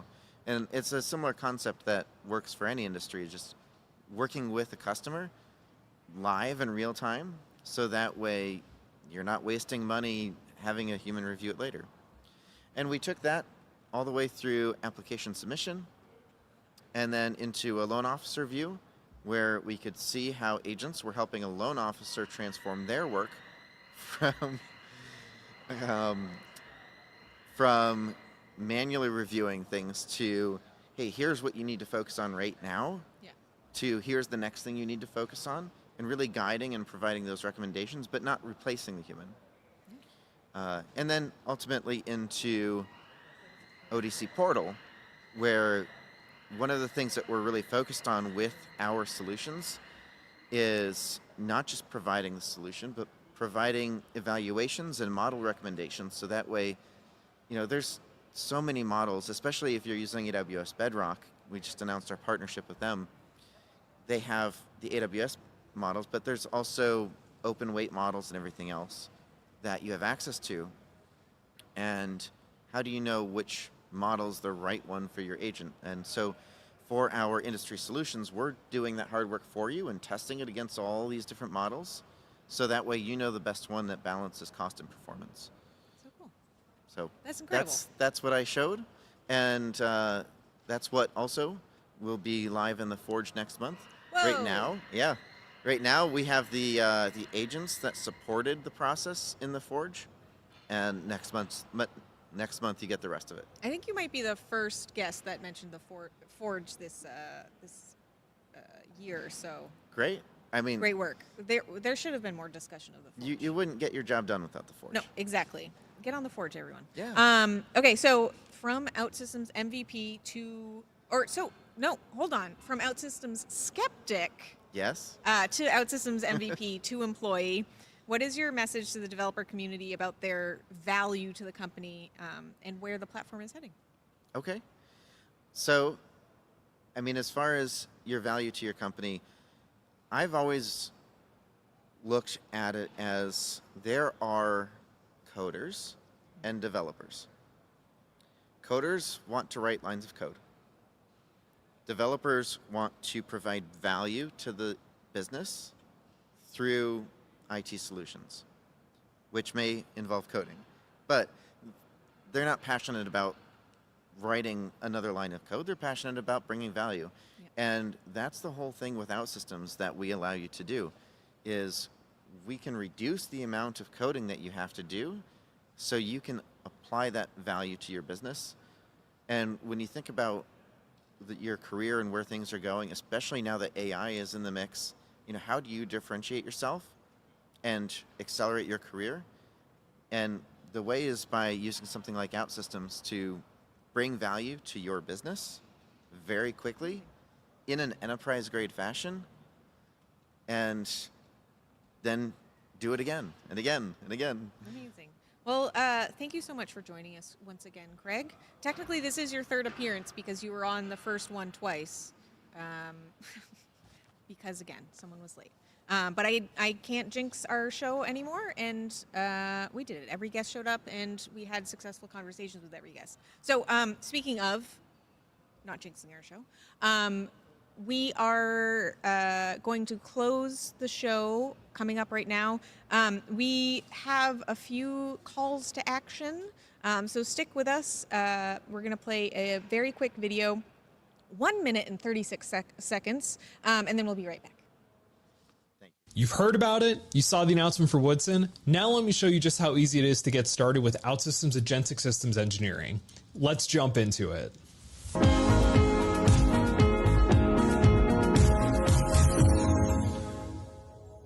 Hello and welcome to the OutSystems YouTube channel. My name is Logan Braid. I'm a developer advocate here at OutSystems. Now, you might be asking yourself, what exactly is OutSystems Agentic Systems Engineering? Well, OutSystems Agentic Systems Engineering is OutSystems' solution to addressing 3 significant problems the developers face when doing agentic development. These problems include the context gap. Agents are essentially blind to a development team's unique architecture, data structures, and dependencies.